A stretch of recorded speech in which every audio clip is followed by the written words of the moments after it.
Let us remain standing just a moment Na for tuendelee prayer. kusimama kidogo tu kwa ajili ya maombi. All these last meetings always just gets next to me. Mikutano hii Somehow yote ya when we mwisho daima find one hunikera. another and Kwa namna learn to fulani get tunapoonana na acquainted, kuanza kufahamiana, and mbona just begin na to kuanza tu kufanya ushirika, fellowship, then it's time to go somewhere else. basi ni wakati wa It kwenda always mahali gives me a little pengine. sad Siku feeling. zote hunipa But hisia ya huzuni, looking on ila ahead, nikiangalia mbele, I'm looking for ninaitazamia the siku day ile that when ambayo we'll sote all meet tutakutana again. tena na And tutakuwa we'll be in mahali a place, pamoja. perhaps, if Jesus comes before we meet on earth Labda kama again, Yesu akija kabla where we'll hatujakutana never duniani tena, part ambapo no more. kamwe hatutaachana. I wonder Sijui ni how many wangapi like to be wangependa remembered kukumbukwa to kwa God Mungu this alasiri ya afternoon as leo we tunapoinua raise our mikono hands yetu in kwa prayer. maombi. The Lord Bwana bless you. wabariki. Shall we bow our heads just a moment? Na tuinamishe vichwa vyetu kwa dakika moja tu. Almighty God, the creator of heavens Mwenyezi and earth, Mungu, the muumba wa author mbingu of na nchi everlasting na mwanzilishi wa life, and the uzima wa giver of milele every good na gift, mpaji wa kila kipawa we chema, come in the shadows tunakuja of katika thy vivuli vya mercy rehema by zako prayer, kwa maombi, through the name of Jesus thy Son, to offer to thee kwa jina la Yesu our mwanao, thanksgiving kukutolea for shukrani this zetu kwa great ajili ya mkutano Tulsa huu mkubwa meeting, wa Tulsa, for what it has meant to us, a kwa place in kile our hearts umemaanisha that we shall kwetu, never mahali fulani forget. mioyoni mwetu ambapo These kamwe fine hatutawasahau people, watu hawa wazuri. though thy Japo Holy Roho wako Spirit Mtakatifu in akiwa ndani them, yao, what umekuwa ni fellowship ushirika it wa has jinsi been, gani, a little touch of heaven in our lives, an mguso mdogo wa experience that mbinguni we never maishani shall mwetu, forget. ujuzi ambao We kamwe pray, Father, that hatutausahau. your Spirit will Tunaomba always Baba kwamba remain Roho wako in these daima people. atabaki ndani ya watu hawa. May from the Jalia essence of kutoka this kwenye little kiini cha gathering kusanyiko hili cause a dogo revival to break out lisababishe in every uamsho church kuzuka katika throughout the kila country. kanisa nchini kote. May great Jalia signs and ishara kuu na wonders be maajabu accomplished. zifanikishwe. We pray, Tunaomba Lord, Bwana that you'll kwamba grant these utatujalia things. mambo haya. Laying here on this Hapa desk kwenye this dawati hili afternoon is alasiri ya leo handkerchiefs and zimewekwa leso na vipande little vidogo vya pieces of goods vitambaa that's going ambavyo to the sick vinawaendea and the wagonjwa afflicted. na wanaoteseka. Almighty God, I pray thee in Jesus' Mungu name Mwenyezi, that ninakuomba whoever katika these jina la touches Yesu kwamba that's sick, yeyote may they be atakayeguswa na healed. hizi aliye mgonjwa, Not only is naomba my own wapone. prayer, Father, Sio but the ombi langu prayer mwenyewe of tu this Baba, great bali ni maombi ya auditorium full ukumbi of huu mkubwa Christians this uliojaa wa afternoon. Kristo We alasiri ya offer leo. it with one Tunayatoa accord kwa to nia those who are moja needy. kwa wale walio wahitaji. Lord, we pray that you'll bless us in Bwana, the tunaomba further kwamba utubariki exercises of katika this shughuli day. zingine za leo We hii. pray for the churches Tunayaombea tonight. makanisa usiku wa May there leo. just be Jalia kuwe na glory and utukufu joy na furaha unspeakable in every isiyoneneka church. katika kila kanisa. Give us a great outpouring of thy Tupe presence this umwagikaji mkuu wa afternoon. uwepo wako alasiri May hii. the Holy Roho Spirit come into the Mtakatifu na Word, aingie ndani ya and neno, may the Word nalo become neno in na our liingie ndani flesh ya miili yetu and dwell na here kukaa with us hapa this pamoja nasi afternoon. alasiri ya leo, For we ask kwa it kuwa in tunaomba Jesus' katika name. jina la Yesu. Amen. Amina. You be seated.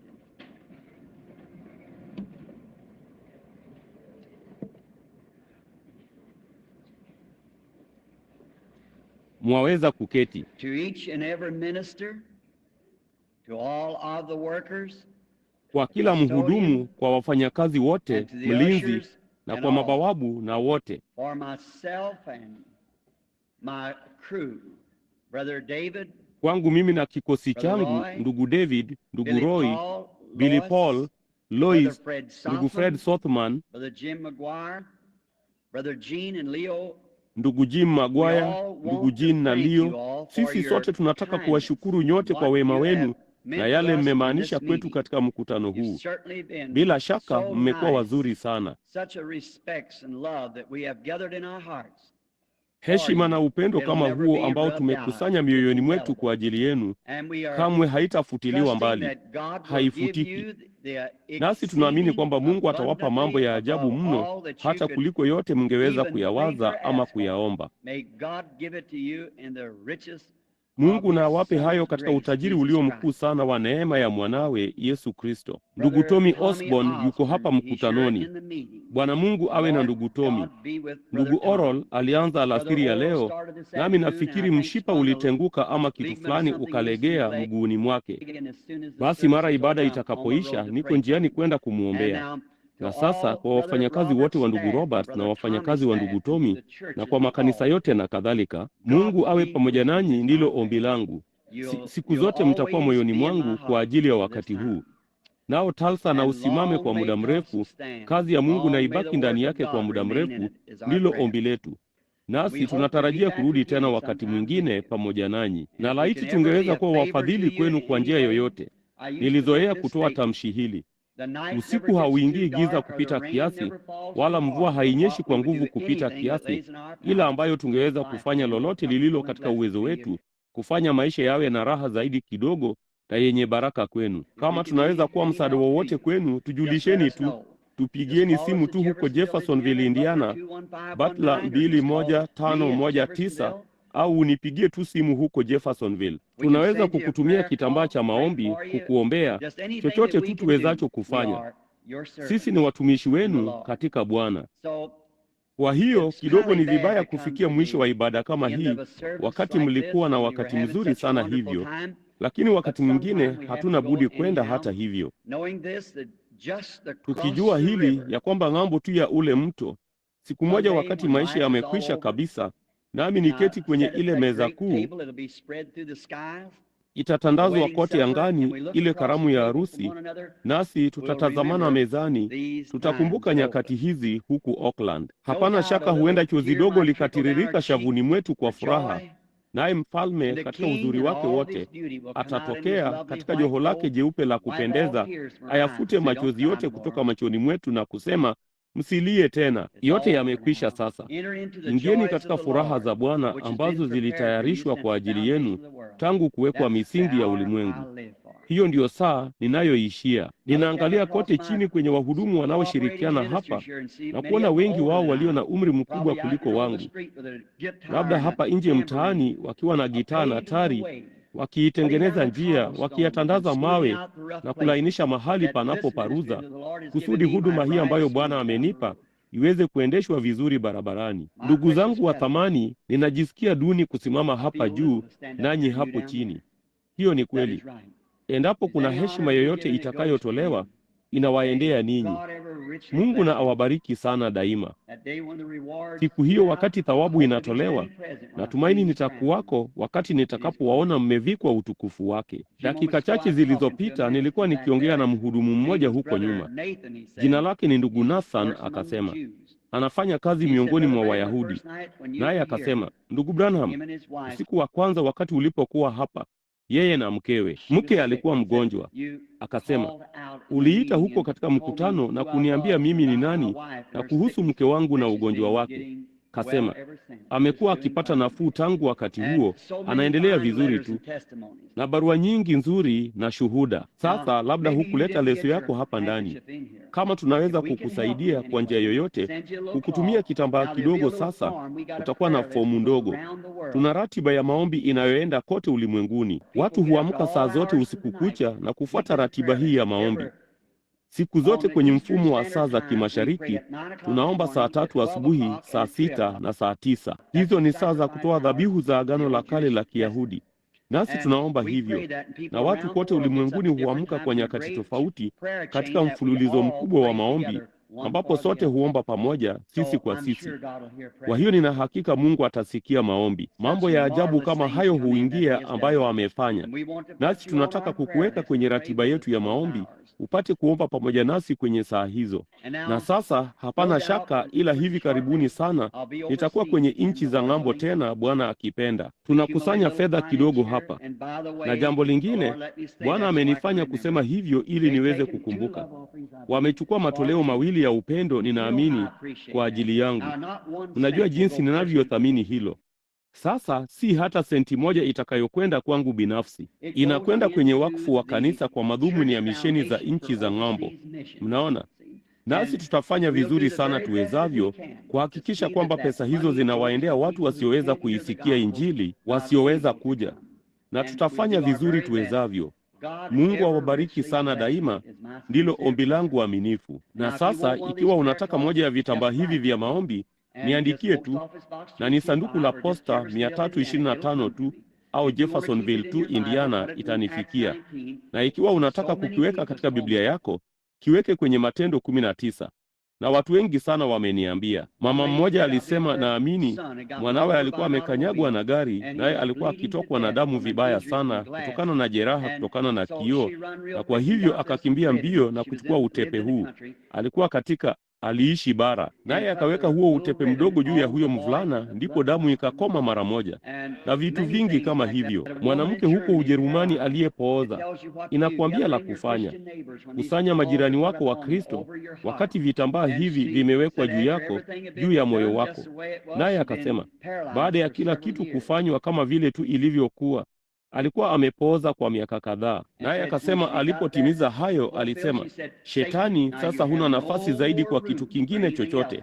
Ondoka kwangu. Akanyanyuka kitini akaenda zake. Hiyo ni rahisi tu hivyo. Unaona? Kwa hivyo ikiwa ungetaka kimoja, hakina gharama, hakina malipo. Tuma tu, nasi tutakituma moja kwa moja kwako kwa barua. Sasa utapata karatasi iliyorudufiwa juu ya jinsi ya kukitumia. Lakini kumbuka, nimeomba mimi mwenyewe kibinafsi juu ya kitambaa utakachotumiwa. Kama mtoto wangu mchanga alikuwa anaumwa, mke wangu au baba na mama yangu, nami nilikuwa na matumaini katika maombi ya mtu fulani, nisingetaka iwe ni sala ya katibu.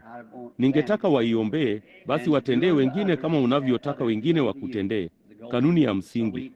Kwa hivyo sisi hakika tutafurahi kukusaidia kwa njia yoyote tuwezayo. Mungu awabariki daima. Na kila kitu ambacho kimefanywa kwa wema na upendo, nasi tunathamini hilo sana. Sasa nikiwa katika nchi za ng'ambo, siku zote ni vigumu, kwa sababu wachawi na walozi hawaogopi kukushambulia. Hapa hivi majuzi tu mahali fulani kulikuwa na yapata wachawi 15 kila upande, wakitoa maneno ya kunuizia uchawi. Wakasema wangeita dhoruba na ingenipulizia mbali. Na amini usiamini, dhoruba ilikuja.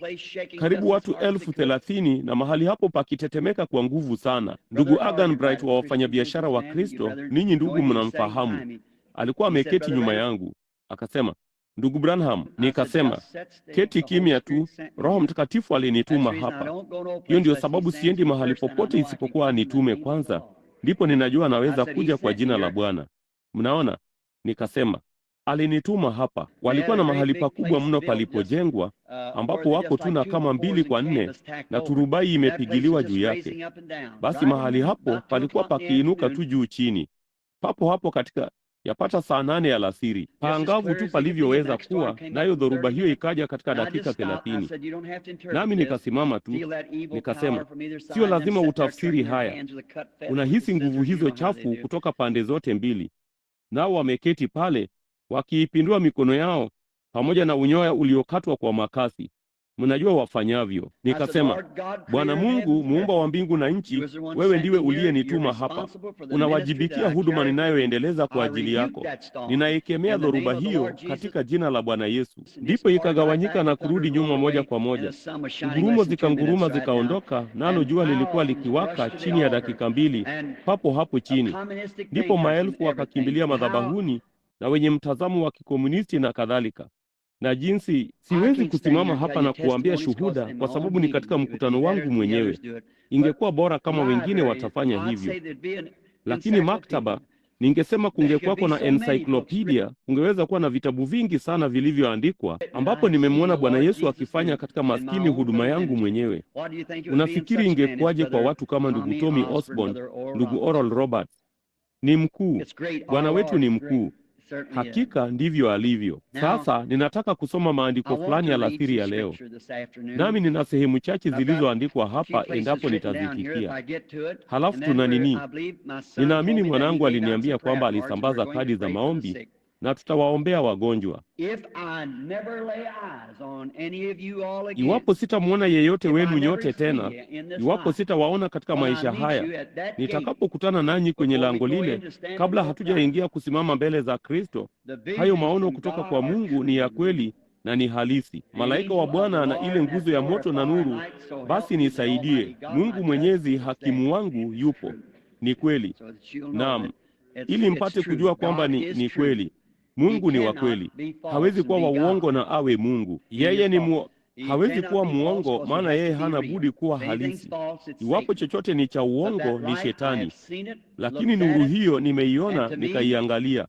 Na kwangu mimi, naomba mnisamehe ikiwa ninatenda kwa kukufuru, lakini kwangu mimi ni nguzo ile ile ya moto iliyowafuata wana wa Israeli, kwa sababu ilikaa katika mtu anayeitwa Yesu, ambaye alikuwa mwana wa Mungu, na maisha aliyoishi yanatolewa tena leo hii na kitu kile kile. Alisema, nalitoka kwa Mungu na kwenda kwa Mungu. Sote tunalijua hilo. Nalitoka kwa Mungu na ninakwenda kwa Mungu. Alisema, mimi niko ambaye niko. Hiyo ilikuwa ni ile nguzo ya moto. Hiyo ilikuwa ni yule malaika aliyekuwa kwenye kile kichaka. Ilifanyika mwili na kukaa miongoni mwetu, ikarudi tena. Nayo iko katika mfano ule ule leo hii. Mlijua hilo? Vema, unasema Yesu alikuwa. Naam, ninazungumza juu ya Mungu aliyekuwa ndani ya Yesu. Wakati Paulo alipokuwa akienda zake Dameski, nuru ilimpiga ikamwangusha, nguzo ya moto. Hakuna mmoja wa hao wengine aliyeiona, ila Paulo aliiona. Ilikuwa kuu sana hata ikampofusha. Ndipo akasema, unani wewe Bwana? Akasema, mimi ni Yesu. Alikuwa amerudi kwa Mungu alikotoka. Kwangu mimi ni yeye tena leo, akimalizia kazi zake ndani yetu kanisa katika siku za mwisho. Hebu tufungue Kumbukumbu la Torati 32:11 kwa msingi kidogo wa somo.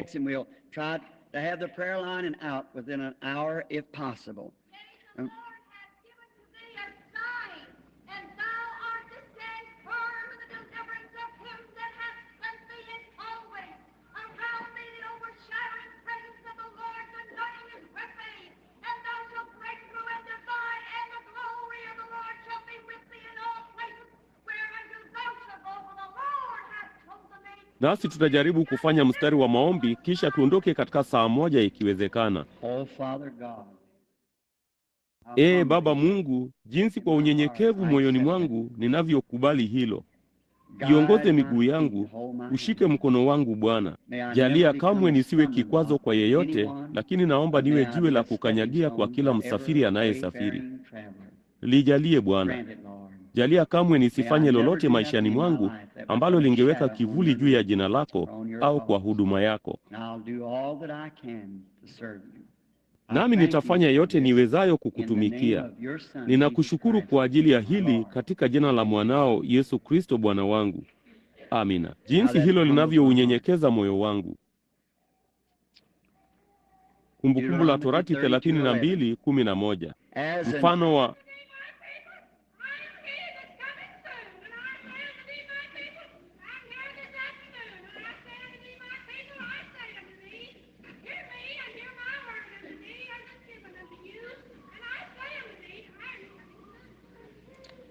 Amen.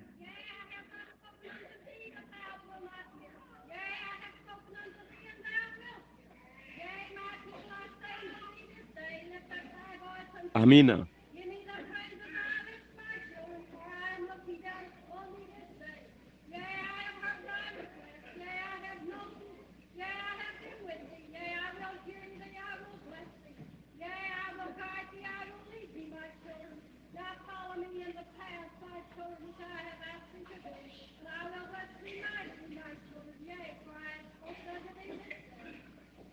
Amen. Amina. Blessed be the name of the Lord.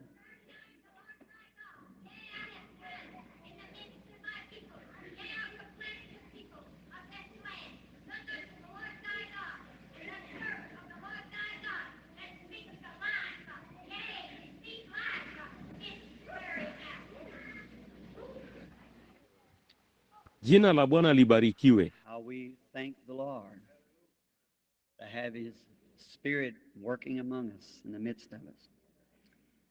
Jinsi tunavyomshukuru Bwana kuwa na Roho wake akifanya kazi miongoni mwetu katikati yetu. As an eagle stirreth up her nest, fluttereth over her young, spreadeth abroad her wings. Mfano wa tai ataharikishavyo kiota chake na kupapatika juu ya makinda yake, alikunjua mbawa zake, akawachukua juu ya mbawa zake. That's not very much of a scripture reading. Huko sio kusoma sana maandiko, bali ni neno la Bwana. Limetosha hapo. Hata labda Mungu atatupatia muktadha kutoka kwenye hili katika dakika 20 ama 30 zijazo, ambao utawafanya watu kuamka na kumwazia Bwana Yesu. Mnajua, siku moja nilisoma hadithi miaka michache iliyopita katika maisha ya Abraham Lincoln.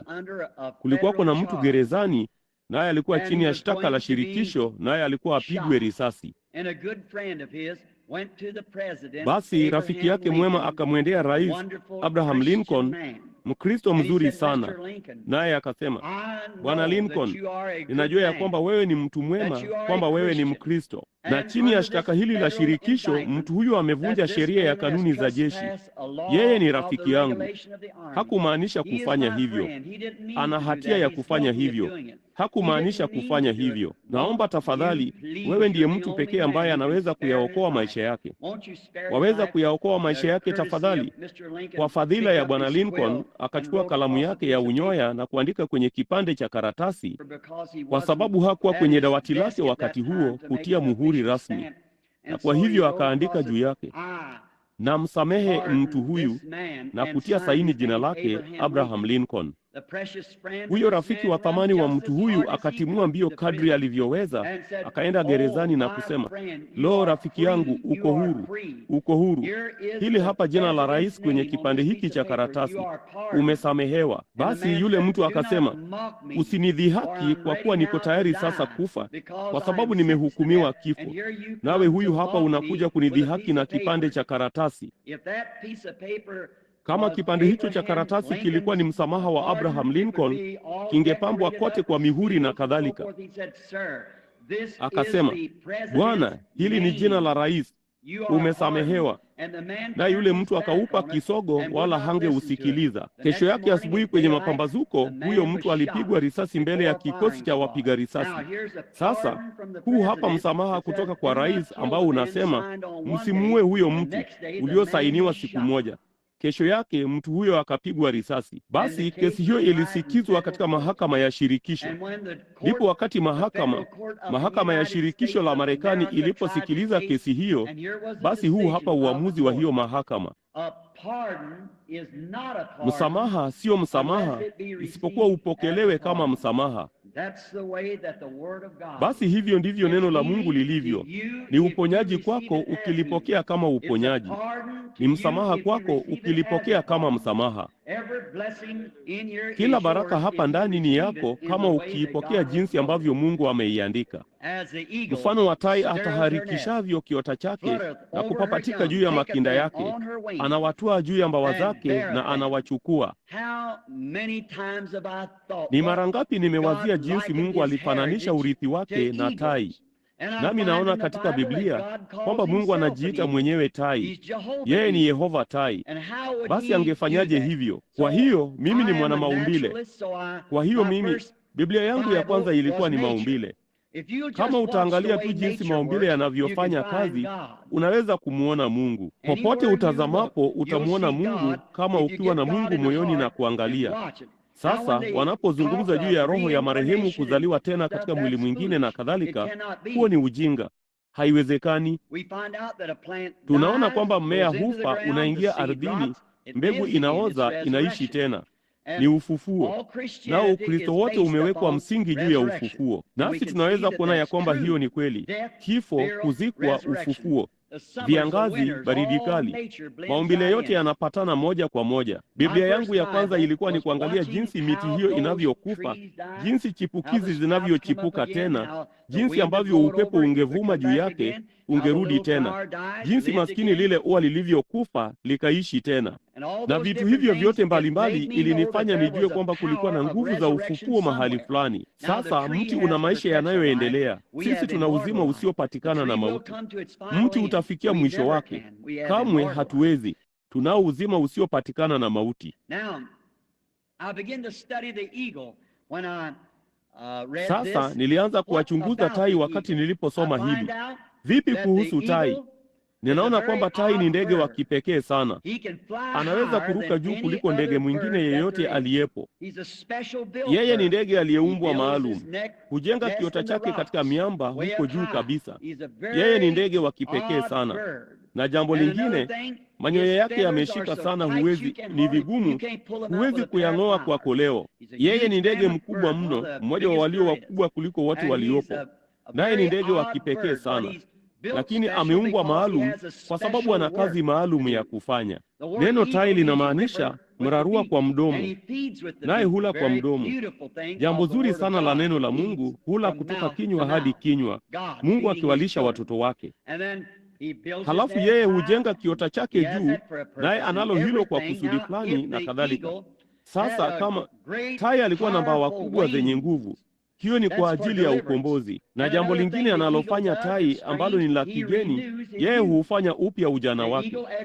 Tai baada ya muda mrefu sana kuzunguka tu na kurudi akawa tai mchanga tena, kujirudisha moja kwa moja, anaufanya upya ujana wake. Huo ni mfano mwingine wa kanisa wa watu wa Mungu. Tutashuka chini kabisa na kidogo tunachacha, halafu mara Roho Mtakatifu anakuja na kutufanya upya tena. Mungu akifanya upya ujuzi na vijana wa kanisa lake, akiwapa ujuzi mpya. Huo ni mfano wa tai.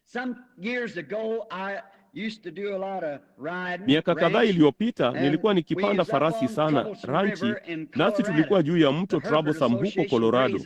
Shirika la Hereford hulisha kwenye malisho hayo ya Arapaho kule na kadhalika, na huko juu kuizunguka hiyo milima, nasi tulikuwa tukiwapeleka ng'ombe huko juu. Ndipo basi mwakani ingetulazimu kuwatafuta tena tuwapeleke katika msitu wa taifa, kisha tungekuza nyasi zetu kavu huko chini kabisa tupate kuwalisha kwenye msimu wa baridi kali. Na ningeenda huko nje kila mwaka kuwinda, ningali na winda bado. Ndipo rafiki yangu tungerudi baada ya watu wote kutoka mijini kufika kule na kurusharusha risasi wanyama wa kike na watoto wao na ng'ombe wachanga na dume wakongwe wa kulungu wanaojikokota huko chini. Mbona siku zote sisi tunaenda huko nyuma kabisa juu ambako huwezi kuingia na kupiga kambi huko nyuma. Anachukua upande wa mashariki, mkondo wa mashariki au magharibi mojawapo, nami nitachukua huo mwingine. Itachukua siku kadhaa kabla hatujakutana. Wala sitasahau kamwe mwaka mmoja theluji haikuwa imeanguka. Ilikuwa mnamo Oktoba wakati huo msimu ulipoingia. Na iwapo theluji itaanguka huko milimani, mbona labda mnamo Oktoba kutatokea alasiri nzuri kweli kweli. Labda katika saa nyingine moja theluji itakuwa ikianguka. Kisha itainyeshea, halafu jua litachomoza, badiliko tu la hali ya hewa. Lakini basi theluji inapokuja inawafukuza kulungu na paa, hao wakubwa ambao wanaishi kule juu, mbali na kelele za ustaarabu, inawafukuza wakaingia mabondeni. Huko ndiko kwa kawaida unapata nyara. Mwaka huu theluji haikuwa imekuja bado, nami nilikuwa huko juu. Nami nilikuwa nimemwacha farasi wangu maili kadhaa huko nyuma na kumfunga apate kuwa na nafasi tele, nyasi kavu aweze kula. Nami nilikuwa nimeenda kote nikazunguka mpakani mwa msitu huko juu nikiangalia. Alasiri hiyo ikatokea dhoruba ikienea milimani na ngurumo ya radi na radi ikimulika. Nami nilikuwa nimefika nyuma ya mti mmoja. Basi nikasimama nyuma ya huo mti mpaka dhoruba ilipokwisha, nikashuka msituni. Kulikuwa na uwazi huko chini. Nami nilikuwa nimesimama nyuma ya mti nikingojea mpaka dhoruba ipite. Nikisimama pale nikiwazia. Nami nilikuwa nimeiegemeza bunduki yangu kwenye mti. Ndipo basi dhoruba ilipokwisha, nilikuwa nikiwazia juu ya Mungu jinsi alivyokuwa ni wa ajabu. Basi dhoruba ilipokuwa ikiendelea, upepo baridi uliingia, nao ukagandisha wingi wa maji kwenye miti isiyokauka kama michirizi ya theluji iliyoning'inia. Ndipo jua lilipochomoza huko nyuma kabisa magharibi, ningeweza kuona jua likichungulia tu kupitia kwenye nyufa za mlima na kuonekana kama jicho la Mungu. Mnajua Mungu yuko kila mahali. Unaweza tu kumwona mahali popote iwapo tu utamtafuta. Yeye yuko. Huna budi kumwona. Atakuwa hapa. Yuko hapa sasa hivi. Kama tu utaangalia pande zote utamuona. Ndipo basi nilipokuwa nimesimama pale niliangalia hayo machweo ya jua. Basi nikainua mikono yangu na kusema, Ee Yehova Mungu mkuu, macho yako yanaangalia huku na huko kote duniani. Mara nikasikia kilio kutoka kwa kulungu dume. Alitenganishwa na kundi lake katika hiyo dhoruba, naye alikuwa akitoa huo mlio mkali sana wa sauti namna hiyo. Nikasikia hilo kundi likimjibu hapa mahali pengine. Na huko juu ubavuni mwa mlima, maskini mbwa mwitu wa kijivu akaanza kulia. Mwenziwe akamjibu huko chini kabisa. Nikaangalia pande zote bondeni, kutoka kwenye mlima mmoja ng'ambo ya hilo bonde palikuwapo na upinde wa mvua. Vema, kila mahali tu nilipoangalia palikuwapo na Mungu. Mama yangu ni nusu Mhindi, alitoka kwenye risavu na ni Mhindi wa Cherokee, naye mama yake alipata malipo ya uzeeni. Uongofu wangu kamwe haukuondoa hilo kwangu. Kuna kitu kuhusu misitu na nyika nipendacho. Nilipomsikia maskini mbwa mwitu huyo akilia na mwenziwe akijibu, machozi yalianza kutiririka mashavuni mwangu. Nikamsikia huyo kulungudume akilia kule juu kwa ajili ya kundi lake. Likajibu. Nikaangalia upinde wa mvua. Nikasema, naam, yule pale Mungu tena. Yeye ni Alfa na Omega. Yeye ni rangi, lile agano katika upinde wa mvua. Mungu yuko kila mahali kama tu ukimtafuta pande zote. Nilifurahi sana. Nikainua tu mikono yangu huku machozi yakitiririka mashavuni mwangu. Nikakimbia kuzunguka na kuzunguka mti huo. Nilikuwa tuna wakati mzuri sana, wala hakuna mtu maili 30 kutoka kwangu. Nikirukaruka tu juu chini na kupiga mayowe kwa sauti yangu yote. Kwa kweli, kama kungekuwa na mtu akiniangalia, wangaliwazia mtu fulani kutoka kwenye hospitali ya wenda wazimu alikuwa huko nje. Ila sikuwa nikijali, nilikuwa na wakati mzuri. Nilikuwa nikimwabudu Bwana Mungu wangu. Haikuleta tofauti yoyote kwangu kile mtu mwingine yeyote alichowazia. Nami nilikuwa tuna wakati mzuri. Kuzunguka tu mti ule tena na tena na tena. Ningesimama nimsikilize yule mbwa mwitu na kusikiliza hicho. Kisha nipige mayowe tena, nizunguke mti huo tena na tena. Ndipo nikakisisimua kitu fulani. Na huyo hapo maskini kuchakula wa misonobari. Sijui kama mnajua hao ni nini hapa Oklahoma au hamjui. Maskini kitu kidogo tu cha makelele yapata urefu huo. Yeye ndiye polisi mwenye koti la samawati wa mwituni. Yeye ana nini tu, anapiga kelele nyingi sana na hakuna chochote kwake. Ndipo akaruka juu ya kisiki na akaanza kupayuka, akapayuka kwa nguvu tu kadri alivyoweza. Nami nikawazia, kuna haja ya kusisimkwa. Ninamwabudu Bwana. Kwani hupendi hilo? Hebu angalia hili. Nikazunguka na kuzunguka na kuzunguka na kuzunguka tena, nikaenda mbio kadri nilivyoweza.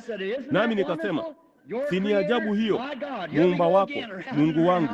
Sisi hapa tunaenda tena kuzunguka na kuzunguka na kuzunguka namna hiyo. Ndipo nikamwona yule jamaa mdogo akiweka kichwa chake kidogo upande mmoja na kuangalia chini katika uwazi huo. Haikuonekana kana kwamba nilikuwa nimemsisimua. Kuna kitu kingine kilichomsisimua. Vema, nikawazia, sidhani ninatenda kigeni, kwa sababu sitendi kigeni kwangu mimi. Nami najua yeye ananibariki. Kwa hivyo hata afadhali ujiunge nami moja kwa moja. Basi ilitokea kwamba niliangalia. Kumbe dhoruba ilikuwa imemlazimisha tai mkubwa kushuka chini. Nayo ilimlazimisha kushuka ndani. Alikuwa ameshuka chini labda akila.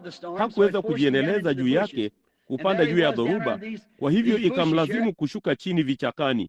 Naye huyo hapo chini ya hivi vichaka hapa. Kumbe huyo ndiye aliyekuwa akimsisimua maskini huyo kuchakulo. Naye alikuwa akimwangalia kwa makini sana namna hiyo, akipayuka kupiga gumzo kama kwamba atamrarua yule tai vipande vipande. Vema, hakuwa mkubwa wa kutosha kurarua chochote vipande vipande. Kwa hivyo alikuwa amesimama juu ya kile kisiki, mkia wake mdogo umejikunja namna hiyo, kupayuka tu, kupayuka. Nikawazia, vema, usisisimkwe hata kudhuru. Ndipo tai huyo mkubwa akaruka juu ya tawi namna hiyo.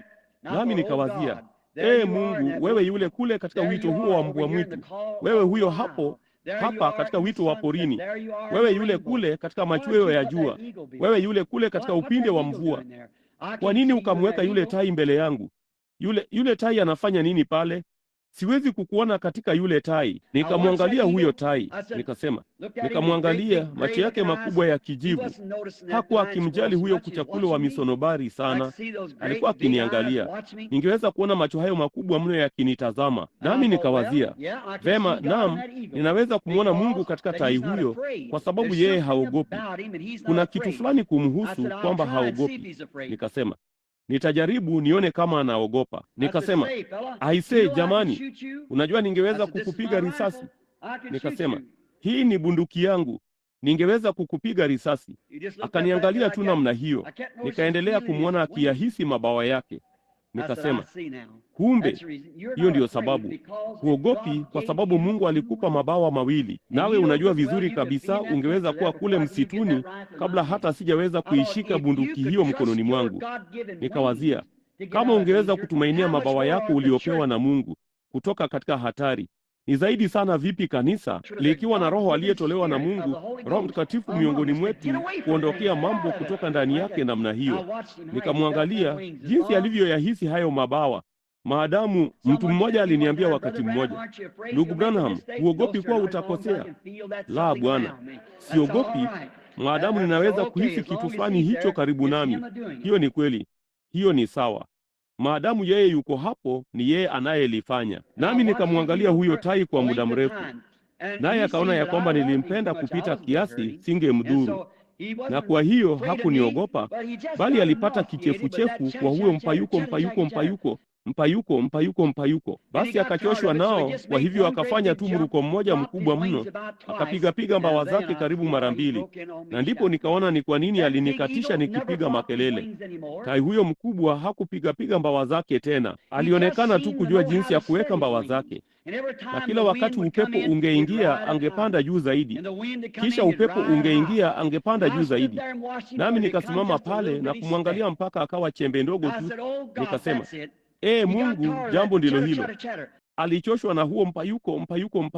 Sio kimbia kutoka kanisa hadi kanisa, jiunge na hili na ujiunge na lile. Ni kujua tu jinsi ya kuweka mabawa yako katika nguvu za Roho wake Mtakatifu. Anapokuja amepanda, nawe panda tu, panda tena na tena na tena. Ondoka kwenye huku kupayuka. Siku za miujiza zimepita. Hakuna kitu kama Roho Mtakatifu. Nyote mmekosea katika hili. Hakuna kitu kama uponyaji wa kiungu. Endelea tu kupanda juu yake. Acha tu Roho Mtakatifu apande ndani na apande aende zake. Endelea tu huko juu kabisa na juu zaidi mpaka ufikie umbali usioweza kusikia. Jamani, Mungu alimuumba tai. Sasa ikiwa hakuwa kama mwewe alijaribu kumfuata tai, angetenguka hewani. Kunguru akijaribu kumfuata, manyoya yake yangepukutika. Yeye ni ndege aliyeumbwa maalum. Mungu aliwafananisha tai wake na manabii wake. Nabii hupanda juu, akaingia kwenye maeneo ambamo anaweza kuangalia mbali mno. Sasa kama tai ana mabawa makubwa yenye nguvu ambayo yanaweza kumpandisha huko juu, pia macho yake yasipolinganishwa na mbawa zake, angekuwa kipofu afikapo huko juu. Hiyo ndiyo sababu mwewe akijaribu kuwa tai, alipofika juu sana hangeweza kuona kwa vyovyote vile, kwa hivyo isingemfaa kitu kupanda juu. Unaona? Yeye ni ndege aliyeumbwa maalum, naye Mkristo ni mtu aliyeumbwa maalum. Hiyo ni kweli kabisa. Hakuna haja ya kwenda kanisani isipokuwa umepata kitu ambacho kinakwambia kuwa yote yapo. Unaona, ni jambo maalum ambalo Mungu anakufanyia. Tai huyo anaweza kwenda juu sana hata usiweze kumuona, naye anaweza kuona kitu chochote kinachotembea ardhini, kitu kilicho kidogo sana. Jicho lake ni kubwa mno. Siku moja miaka 3 au 4 iliyopita, mimi na msichana wangu mdogo tulikuwa tukitembea kwenye bustani ya wanyama huko Cincinnati. Nilikuwa nao kule Jumamosi moja alasiri nikiwaonyesha vitu mbalimbali. Nami na mtoto Sara tukatembea huko. Alikuwa msichana mdogo sana wakati huo, yapata tu umri wa miaka 3. Nasi tulikuwa tukitembea huko, na kulikuwa na tai mkubwa kwenye kizimba. Nami siku zote nilichukia kuona wanyama wamefungiwa kizimbani. Sijui, nachukia tu kumwona kurumbizi. Sasa siwatupilii mbali kasuku wenu na kadhalika, bali sipendi kuona chochote katika kizimba. Najua jinsi ilivyo kufungwa kwenye dini ambapo huna uhuru wowote. Sasa mimi napenda kuwa huru. Halafu ni kama tu kuwapa kurumbizi wako vitamini zote uwezazo, kufanya manyoya mazuri na mabawa mazuri, na kisha kumweka kizimbani. Inamfaa nini? Kuna faida gani kuwapeleka wahubiri kwenye seminari na kadhalika na kuwaelimisha kila kitu namna hiyo, na kisha uwafungie kwa kusema siku za miujiza zimepita? Hakuna kitu kama hicho. Kuna faida gani kuwaelimisha? Nini? Ndugu, napenda kitu huru ambapo unaweza kuruka na kujifanyia mazoezi, dini ambayo inakuacha uwe huru. Nilimwona tai huyu mkubwa. Walikuwa ndio kwanza wamemkamata wakamweka kwenye kizimba. Nilifikiri hiyo ilikuwa ndio tamasha ya kuhuzunisha sana niliyopata kuona. Jamaa huyo mkubwa mno alikuwa amelala pale sakafuni nilipokaribia. Mbawa zake kubwa mno zimekunjuliwa. Manyoya yalikuwa yameng'olewa kichwani mwake na shingoni mwake na juu ya incha za mbawa zake. Nikamwangalia, akatambaa kizimbani, akaangalia nyuma kizimbani namna hiyo. Huyu hapa anakuja, naye akakigonga kizimba hicho kwa kichwa chake na mbawa zake, akipiga tu. Manyoya yangeruka, angerudi aanguke, angeinuka tena, akarudi hivi, angeangalia juu, naye angeruka mbio kadri alivyoweza na kuzigongesha mbawa zake na kichwa chake humo, akaanguka tena, akalala pale na macho yake makubwa yakizunguka akiangalia juu. Lo, nikawazia, hiyo ni moja ya tamasha za kuhuzunisha sana mtu angaliweza kutazama. Yeye ni ndege wa kimbinguni, alizaliwa apate kupanda mbinguni, na hapa kwa ujanja na hila za mwanadamu amefungiwa kizimbani. Hawezi. Yeye ni ndege wa kimbinguni, hajui lolote kuhusu ardhi, hata inambidi kuishi mbinguni. Amelala pale akiangalia juu, ambako kweli anapaswa kuwa, ambako moyo wake unatamani kuwa, lakini kuna vizuizi kati yake na huko. Nilidhani hiyo ilikuwa tamasha ya kuhuzunisha, mpaka wakati mmoja nikawaona wanadamu ambao Mungu aliwaumba katika mfano wake, wamefungiwa kwenye madhehebu na kadhalika, ambayo hayakuamini katika uponyaji wa kiungu, wamefungiwa katika maeneo ambayo hawangeweza kuwa huru. Wamezaliwa kutoka mbinguni. Roho aliyetumwa na Mungu yuko ndani yao namna hiyo, lakini yanawafungia kabisa wasiweze kutoka.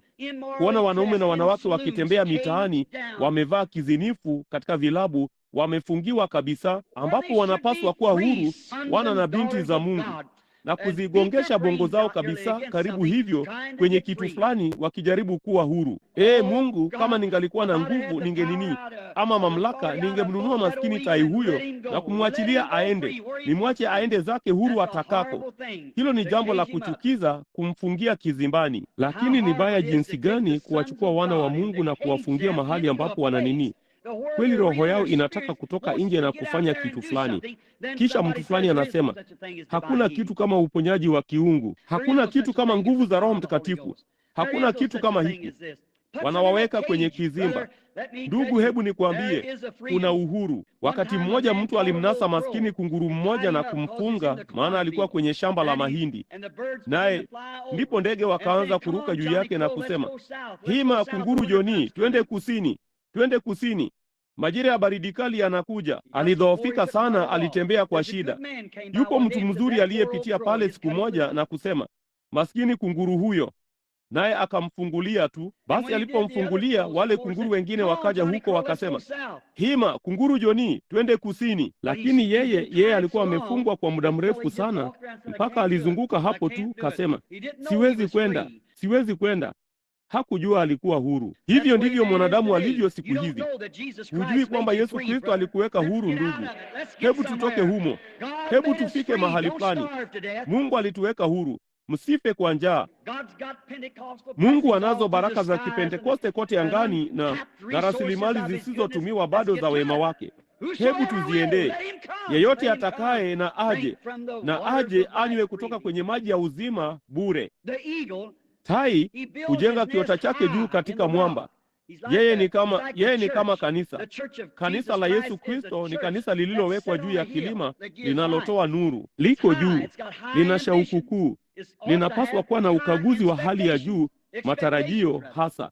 Linapaswa kuwa na matarajio makuu, kwa sababu tumekuwa tukimtarajia Mungu kufanya jambo fulani. Kama ukija hapa alasiri ya leo ukisema, vema, nitapanda kule, kama nikiingia kwenye mstari wa maombi, sawa.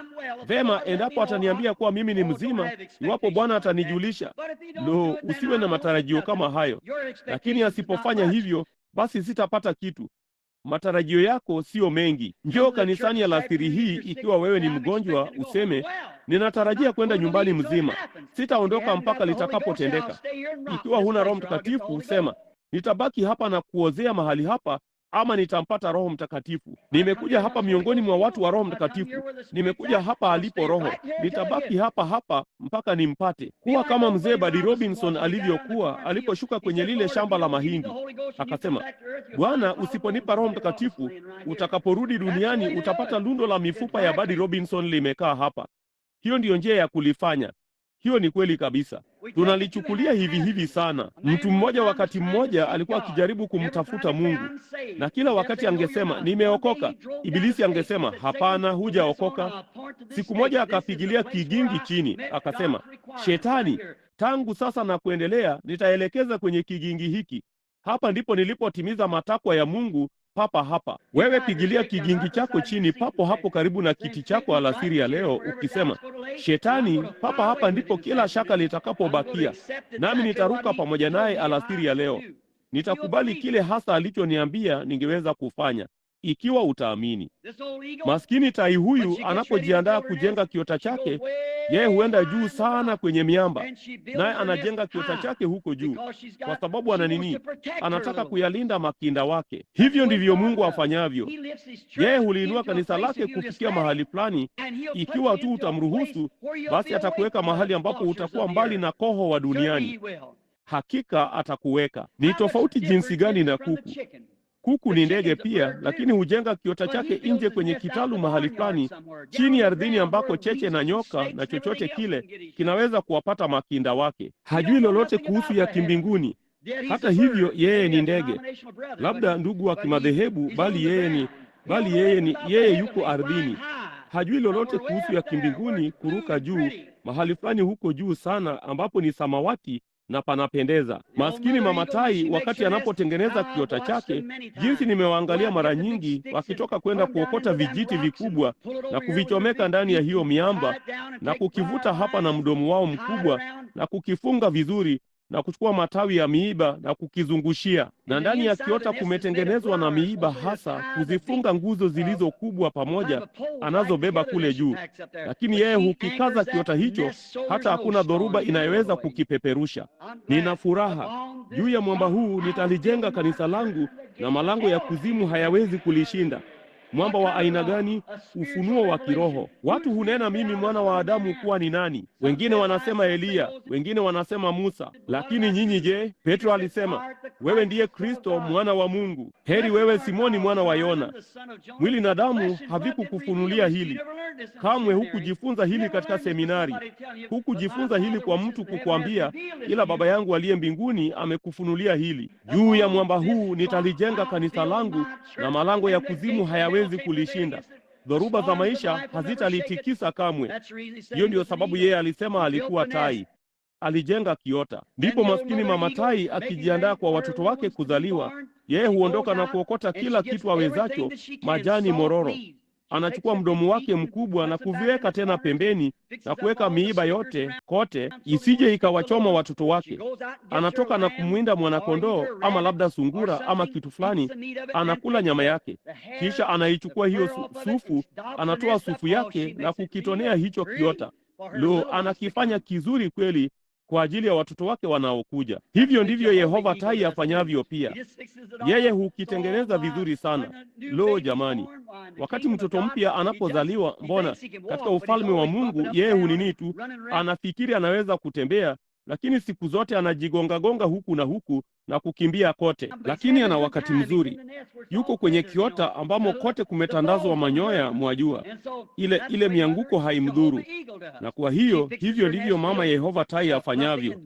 Anakitengeneza kiota chake vizuri na kukijaza sufu kwa ajili ya watoto wake watakaozaliwa. Baada ya kitambo kidogo, mayai yanakuja, kisha anakuja mwanatai. Ndipo anashuka yeye na baba tai, nao wanawalisha watoto wao wote mpaka wanakuwa wakubwa vizuri. Ndipo wanapofikia ukubwa fulani, sasa mama tai atakuwa na hakika kwamba hao tai hawatakuwa vyovyote kama kuku. Hiyo ni kweli. Yeye hawataki wafungwe duniani. Wao ni tai, naye anajua wao ni tai. Hivyo ndivyo Yehova tai afanyavyo. Hataki sisi tuwe kuku wa kitalu. Anataka tuwe tai huko juu katika buluu, asili yetu iwe huko juu ambako tuko huru. Yeye ambaye mwana amemweka huru ni huru kweli kweli. Huko anawataka huko juu. Kwa hivyo siku chache, jinsi nimewaangalia mara nyingi sana, siku chache kabla ya wakati wa kutaharikisha kiota kufika, yule maskini mama tai angepanda pale kando ya kiota hicho. Nimelala siku nyingi kwenye jua lenye joto nikawaangalia na kulia tu kama mtoto mchanga. Unaona huyo mama tai mkubwa, hao ni wakubwa. Mama tai ni mkubwa kuliko baba tai. Baadhi ya mbawa zao zinakunjuka futi 14 incha hadi incha. Naye atapanda kule juu. Ataenda kwa mkogo juu ya kiota hicho namna hiyo. Naye atawaendea hawa watoto. Atatandaza mbawa zake kubwa na kupaza sauti. Ndipo anapofanya hivyo, wakati mwingine tai wadogo wataanguka kichalichali. Anawataka waanguke. Hivyo ndivyo anavyowataka wafanye. Kisha wataamka, naye atapaza sauti. Kwa nini? Anawafundisha waijue sauti yake. Kondoo wangu wanaijua sauti yangu. Anawataka wajue ni kitu gani hapo wakati wa kupaza sauti utakapofika. Naye anapaza sauti. Lo jamani, nataka mshike kila mlio wa sauti yangu, anasema, kwa sababu kunao ndege wala mizoga wengi sana. Nataka mjue ninyi ni tai. Nataka muijue sauti ya tai. Amina. Haleluya. Nataka mjue sauti ya tai ni nini. Kisha anatandaza mbawa zake kubwa, anasema, angalieni hapa, ninajiandaa kuwapa mruko wenu wa kwanza wa peke yenu.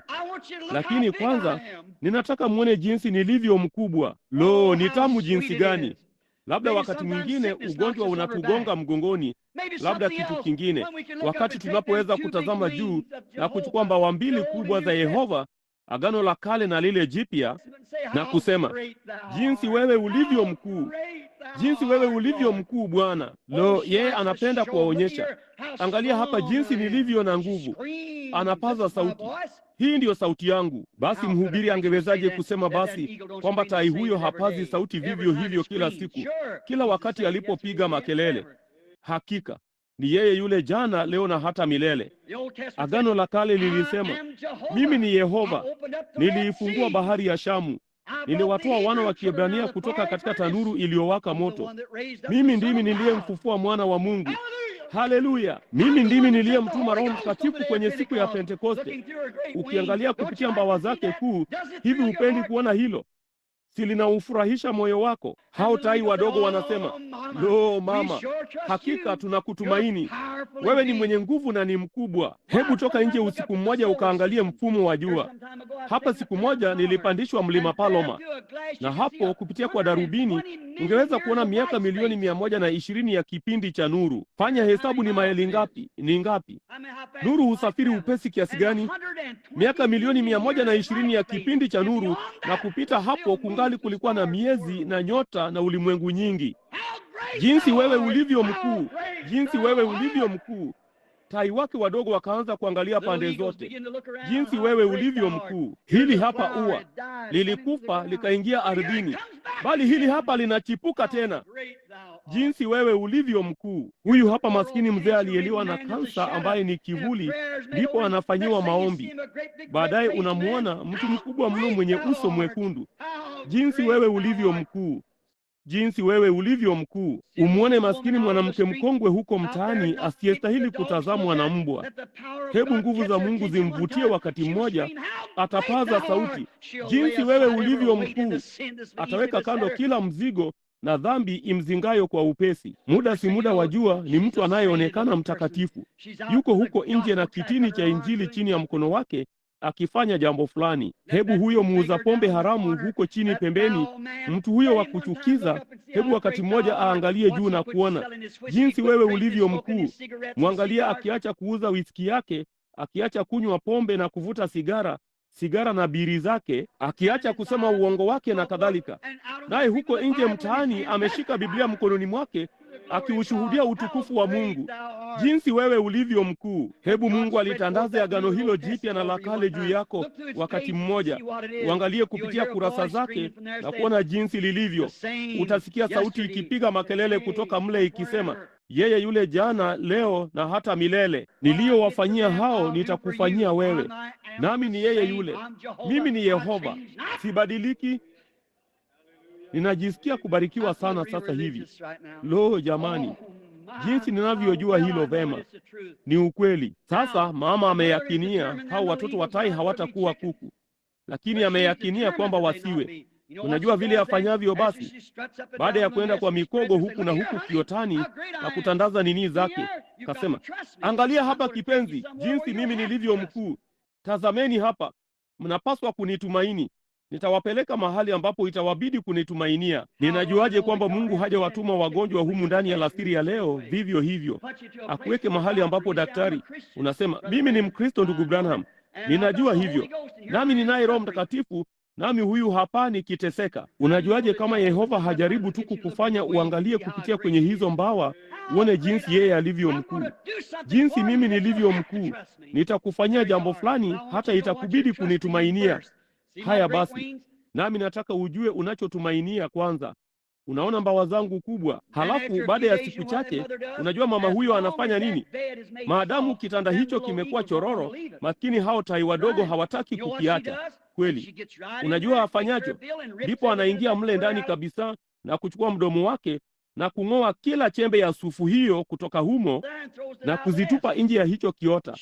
Ameyakinia kwamba hawatauzoea ulimwengu. Hiyo ni kweli. Hivyo ndivyo Mungu afanyavyo wakati mwingine. Lo, mnawazia kuhusu kila kitu kikubwa na kila kitu cha majigambo na kila kitu. Msiyatazamie hayo. Mbona mko maili milioni 1 kutoka Pentekoste? Wa Pentekoste hawakutazamia mambo ya rahisi. Waliuza waliokuwa nayo na kuwapa maskini, kisha wakatoka pamoja na Kristo pekee. Halafu siku hizi inatupasa kumiliki mlolongo wa makadilaki kabla hatujawa wa kiroho. Imekuwaje? Kuna kasoro mahali fulani. Mimi hebu nishike njia pamoja na wachache wa Bwana waliodharauliwa. Nimeanza na Yesu. Bwana, nipitishe chini ya hali yoyote ya mambo. Watu wanaogopa kuzaliwa upya. Hiyo ndiyo shida. Wanaogopa kuzaliwa mara ya pili. Mtu yeyote anajua kuwa kuzaliwa kokote, sijali kuko wapi, ni mchafuko. Kama kuko kwenye zizi la nguruwe, au kama kuko kwenye kibanda cha majani makavu, au kama kuko kwenye chumba cha hospitalini kilichopambwa cha waridi, kuzaliwa ni mchafuko. Wala watu hawataki kuchafuliwa. Lakini nakwambia, sitaki kukutana na Mungu kwa upande wangu. Nataka kukutana na kuzaliwa upya kwenye kiwango cha Mungu. Sijali kama inanilazimu kulia kwa uchungu, kunena kwa lugha, chochote kinachonibidi kufanya. Sijali ni majirani wangapi wananisengenya. Acha nizaliwe mara ya pili. Sijali itakuwa na masharti gani, endapo itanibidi kuharibu sifa zote. Sina zozote kwa vyovyote vile. Hicho ni kitu kimoja ambacho haikunibidi kuacha. Sikuwa na heshima wala sifa. Nilikuwa mshamba tu kwanza kabisa. Kwa hiyo sikuwa na kitu. Ila sijali ni nini. Niko tayari kupoteza kila kitu na kuwa mjinga kwa ajili ya ufalme wa Mungu. Mnataka kuniita mtakatifu anayejibingirisha au mwanamizimu au ibilisi au msoma akili. Sijali wanachosema, ninamtaka Yesu. Hilo ndilo kusudi letu kuu. Kwamba liko kwenye kiwango gani, sijali mimi. Nataka kukutana na yeye katika kiwango chake. Sio juu ya kile nadhani ni sawa, wala kile mtu fulani anasema ni sawa. Ninataka juu ya kile Mungu anachosema ni sawa. Hicho ndicho. Kama yeye alisema ni yeye yule jana, leo na hata milele, ninataka kumwona kwenye kiwango hicho. Ikinibidi kuhubiria lundo la nguzo na kula biskuti za magadi na kunywa maji ya umande, ningali ninaitaka Injili. Namtaka Kristo kwenye kiwango ambacho Kristo angekujia. Anaingia mle ndani na kutupa wororo huo wote nje. Kila wakati hao tai wadogo wanapoanza kuketi chini, wanakalia mwiba. Kidogo unachoma. Yeye, hivyo ndivyo. Hebu ibilisi, maadamu wao wako karibu. Lo, uliokoka jana usiku? Naam, naam, niliokoka. Hilo ni, lo, nina furaha sana kwa jambo hilo. Lakini ukianza kuyaishi hayo maisha, mara wanasema, mtakatifu anayejibingirisha. Nani wa nani? Lo, ninaona uko pamoja na kundi gani? Unaona, anakuacha uchomwe mara moja. Yeye hakutaki uuzoee ulimwengu huu. Unaona, anakutaka upate. Mama huyo hataki hao vifaranga vya kuku, hao tai kuwa kuku kamwe. Anawataka watoke kwenye kiota hicho. Haidhuru kama wako kwenye mwamba ama mahali walipo, ana kitu bora zaidi kwa ajili yao. Mungu ana kitu bora zaidi kwa kanisa. Usiridhike tu, mimi ni Mpentekoste. Mtu fulani alisema wakati mmoja, akasema, ndugu Branham, mzee kule Arkansas alikuwa ameponywa. Alikuwa akizunguka kote kesho yake na magongo yake. Alikuwa akiuza penseli mtaani kwa miaka na miaka, akitembea kote, bango kubwa la matangazo, siyahitaji tena tangu Yesu aliponijia, akizunguka. Basi usiku huo alikuwa amesimama kwenye kusanyiko na karibu kama hili katika ukumbi wa ukumbusho wa Robinson huko Little Rock. Naye akasema, hebu kidogo ndugu Branham, wakati nilipokuwa nikihubiri. Akasema, hebu kidogo. Kasema, unajua unapohubiri, alikuwa Mnazarayo. Akasema, unajua unahubiri kama tu Mnazarayo. Halafu nikaona watu wengi sana hapa ni wa Pentekoste, na sasa mtu fulani ananiambia wewe ni Mbaptisti. Sielewi. Lo, nikasema, hiyo ni rahisi. Mimi ni Mpentekoste Mnazarayo wa Kibaptisti. Jambo ndilo hilo hasa. Naam Bwana. Lo, ndugu, hizo chapa. Nilikuwa nikiketi pale tulipokuwa tukiwapandisha ng'ombe huko milimani, huku goti langu limekingama tandiko la kale la pembe kule, nikimtazama huyo mlinzi akiwaangalia hao ng'ombe wakipita. Yetu ilikuwa ni tripod. Wa Grime huko juu ilikuwa ni Diamond T Bar. Wengi wa hao wenye kanda mbalimbali na chapa mbalimbali walipita. Yule mlinzi hakujali hiyo chapa sana, aliangalia alama ya damu. Amina. Hicho ndicho Mungu atakachoangalia. Yeye anaangalia alama ya damu. Hajali una chapa gani juu yako. Kwa nini?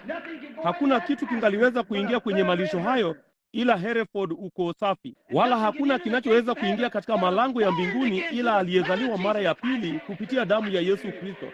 Sijali ufanyacho, jinsi ulivyo msomi, au wewe ni mhubiri mzuri kiasi gani, au wewe ni mfasi mzuri jinsi gani wa kanisa, usipozaliwa mara ya pili kupitia damu ya Yesu Kristo, ukiwa na alama ya damu juu yako, kamwe hutaingia.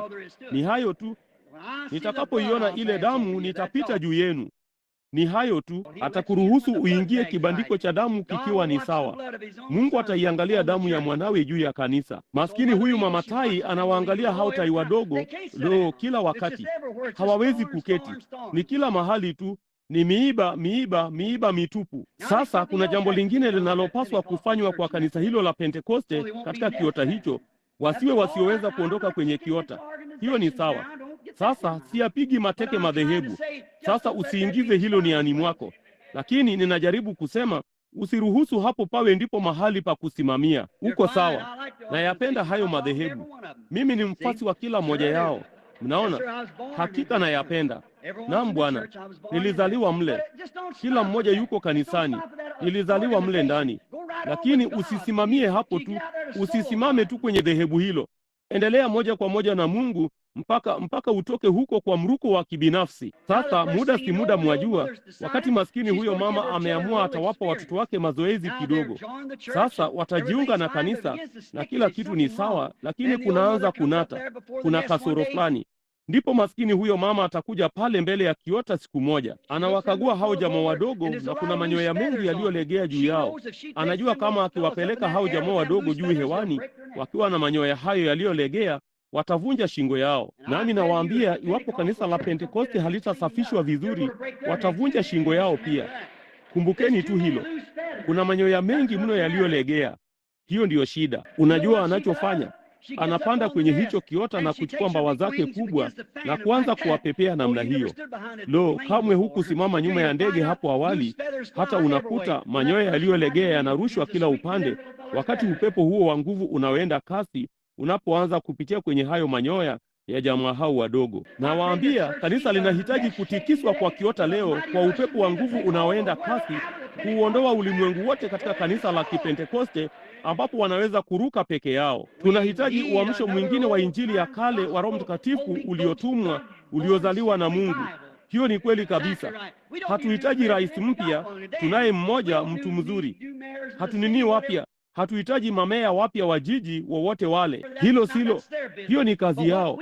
Lakini tunachohitaji kama wahudumu ni kuihubiri Injili na kulirudisha kanisa kwenye Pentekoste tena, kulirudisha kwenye ujuzi wa tai tena. Hilo ndilo kanisa linahitaji. Hilo ni nini tu. Hamtaki kuwa kuku, ninyi ni tai. Hamna budi kula chakula cha tai. Naye huyu hapa ameketi pale akiyang'oa maskini manyoya hayo madogo yote. Maana asipoyang'oa wao, yasipong'olewa, hawana manyoya ya kutosha yaliyosalia kuruka. Yeye hata wachukua mpaka maskini hayo manyoya yote madogo ya kitoto yapulizwe yawaondokee. Ndipo anakuja hapo juu, naye anapaza sauti. Yuko tayari kuwapa mazoezi. Basi anatokeza mbawa zake kubwa mno za futi 14 namna hiyo. Hao tai wadogo wanayashika, wanapanda juu. Anazungumza nao basi kwa sababu wameisikia sauti yake. Wanajua kumtumaini jinsi ya kuruka. Anasema, sasa watoto, nitawapeleka mkaruke peke yenu. Kila mmoja anapanda juu na kuweka mguu wake mdogo na kushika ndani ya ubawa. Anauma mmoja wa hayo manyoya. Mbona hauwezi kung'ooka? Utawashikilia tai 50 kwa kuwa nguvu za unyoya huo ziko katika ubawa wake. Naye anashikilia kwenye huo unyoya namna hiyo, naye maskini mama huyo anainua mbawa zake namna hiyo, anaruka kutoka kwenye huo mwamba. Huyu hapa anaenda akipaa juu mpaka anafika huko juu sana kwenye bluu, juu kabisa. Hao jamaa wadogo walikuwa hawajawahi kufika huko hapo kabla. Wanakuwa tuna wakati mzuri sana. Muda si muda, mnajua anachofanya. Anapinduka moja kwa moja na kuwatikisa kila mmoja, anawatoa. Wao ni tai, wanapaswa kujua jinsi ya kuruka. Hiyo ni kweli kabisa. Anawatikisa na kuwatoa wawe peke yao. Vema, baadhi ya hao jamaa wadogo anapaza sauti, sawa watoto, ninyi ni tai, rukeni. Maadamu unasema vema, mimi ni mfuasi wa kanisa hili, nawaambia sijui kuhusu hilo, kamwe hutaruka. Vema, unahitaji kutikiswa wakati mmoja juu hewani. Hao tai wadogo wanaanza kuruka. Anapaza sauti, pigeni mbawa zenu enyi watoto, endeleeni tu kupiga imani yenu ndogo juu chini. Mko juu vya kutosha sasa, hamtaigusa ardhi. Mnajua nini? Halafu anachofanya, anaruka ghafla upande mmoja awaangalie. Anaelea papo hapo karibu nao. Hawa hapa kama tu uamsho wa Kipentekoste hasa, wakipinduka juu chini, mmoja juu ya mwingine, huyo mwingine wakipiga kwa yote wawezayo kutenda. Hawajali, wana imani kuu mno kwa mama yao aliye nje kule akiwaangalia. Kanisa linapaswa kufanyaje? Kama mmoja wao hao wadogo, tai akitetereka, yeye anashuka chini na mbawa hizo kubwa na kumtwaa na kumuinua juu katika neema tena. Sasa hilo si fundisho la Kibaptisti. Hiyo ni Biblia. Kwa hiyo anamrudisha moja kwa moja juu tena, anamtikisa tena, anamwacha aanze upya. Amina. Hao tai wana imani na mama yao, imani kuu mno kwamba mama huyo atawasaidia na kuwainua juu tena, kuwabeba juu ya mabawa ya tai na kuwapeleka huko juu na kuwaachilia tena. Anamwacha aanze tena. Kama nikianguka ama nikishindwa, jalia niinuke na kujaribu tena. Bwana, nenda tena. Mungu atakuinua urudi tena, atakupeleka huko juu na kukutikisa akuachilie tena. Jaribu kujisawazisha na ukaze mwendo. Endelea tu kupiga mpaka ujue kuruka. Lo jamani, maskini kuku wa kale hajui lolote kuhusu hilo. Hajui kitu kuhusu hilo kwa sababu hajawahi kwenda huko juu. Hakuna hata mmoja wa wahenga wake huko juu. Yote ajuayo ni kujiunga na kanisa na kuketi chini, unaona, kwenye kitalu. Hajui mengi juu yake. Wakati mmoja mtu mmoja alikuwa akimwatamisha kuku, wala hakuweza kupata mayai ya kutosha. Kwa hiyo akapata kiota cha tai, akapanda juu na kuchukua yai la tai na kuliweka chini ya huyo kuku. Basi wakati lundo hilo la vifaranga lilipoanguliwa, maskini tai huyo alikuwa ni jamaa mdogo mwenye sura ya kuchekesha kwa hao kuku wengine. Hivyo ni karibu tu jinsi inavyokuja mmoja kutoka kwa kila kikao. Ni karibu tu jinsi inavyotukia. Hiyo ni kweli. Naye huyu hapa maskini jamaa mwenye sura ya kuchekesha asingeweza kuelewa kilio cha huyo kuku, maskini yule kuku huko nje kwenye lundo la samadi katika kitalu. Tutakuwa na mlo wa umma usiku wa leo. Tutafanya haya yote namna hiyo.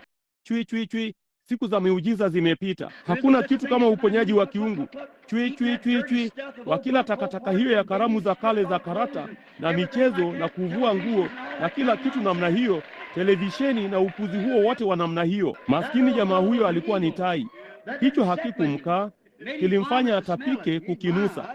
Angenini, jamani, kamwe sitawezana na hicho.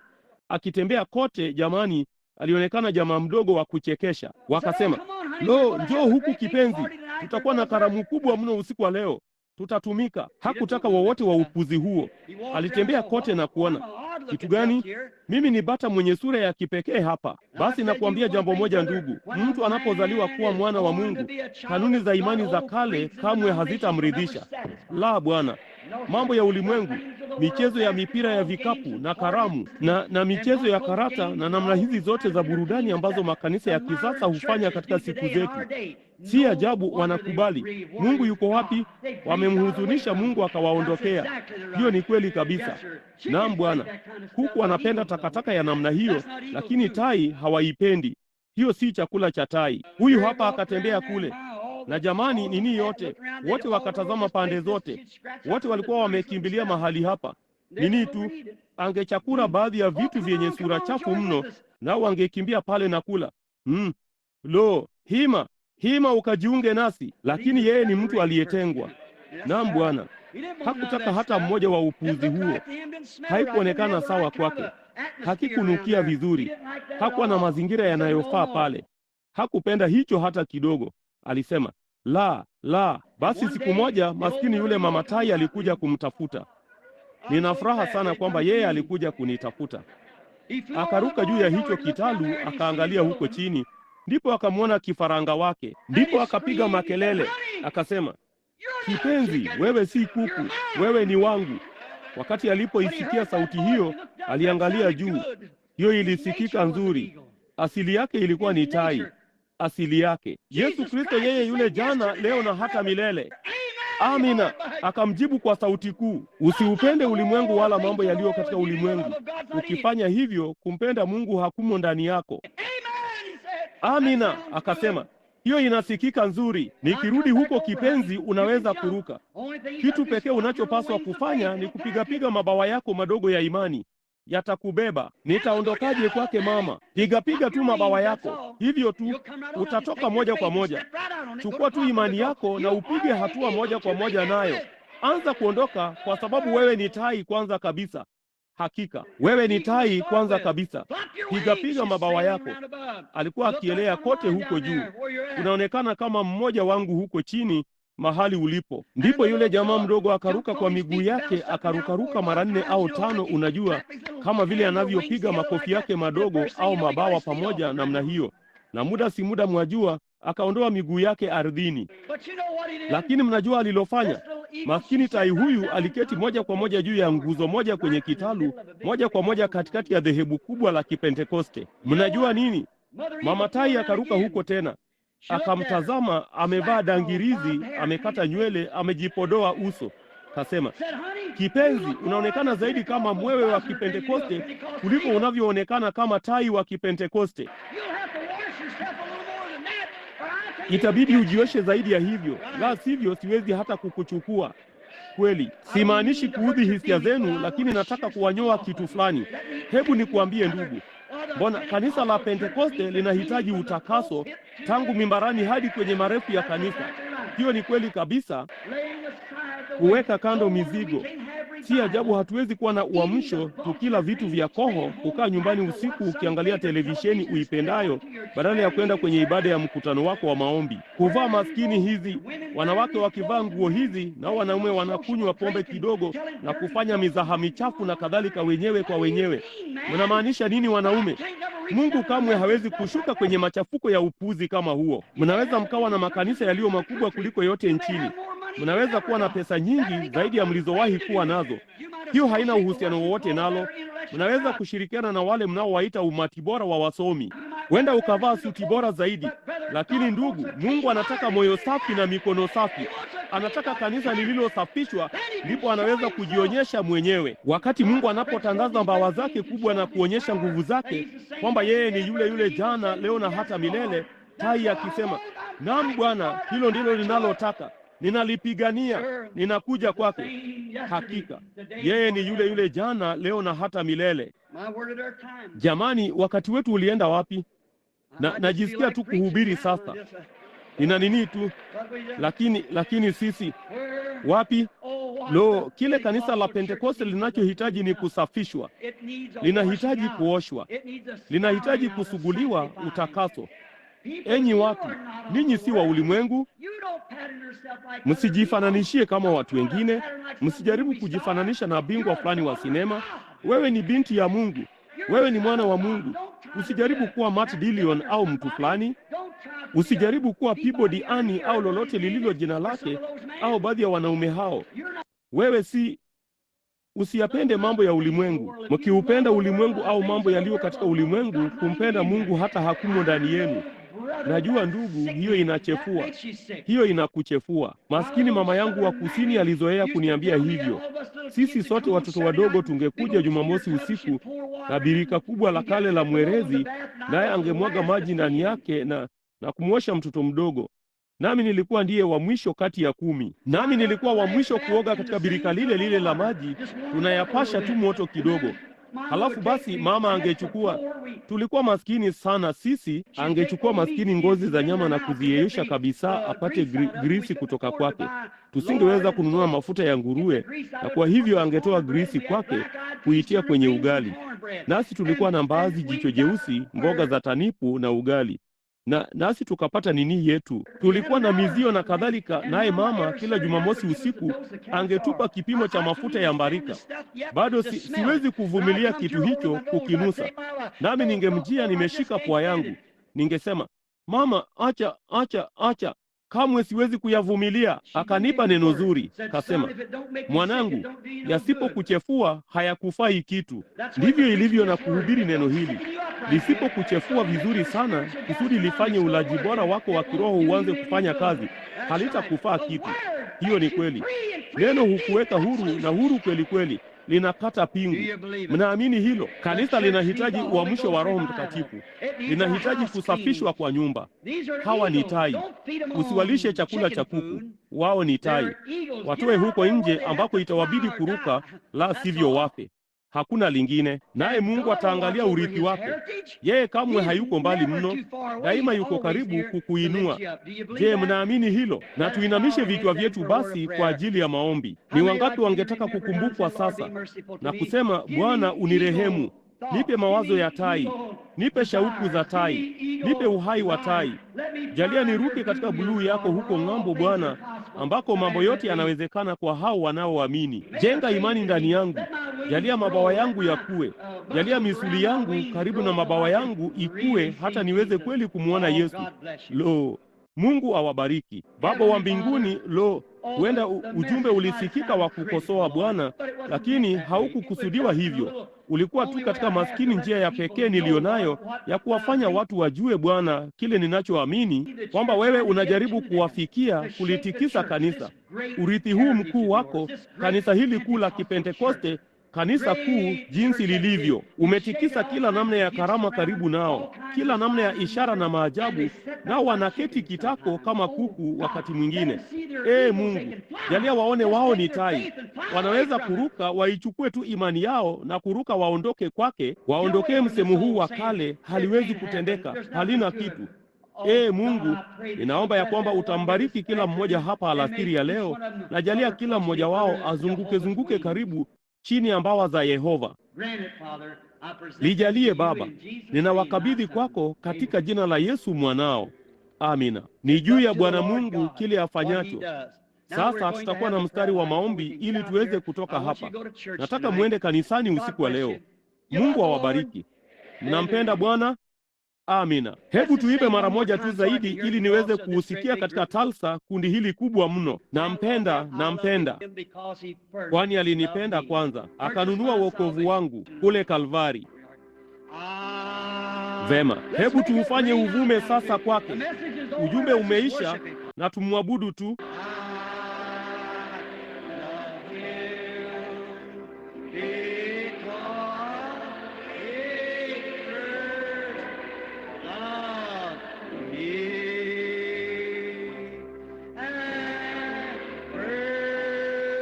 Just my salvation on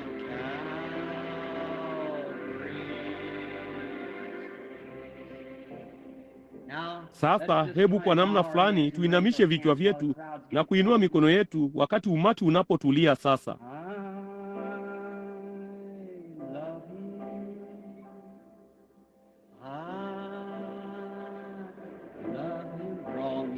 Karibia Bwana.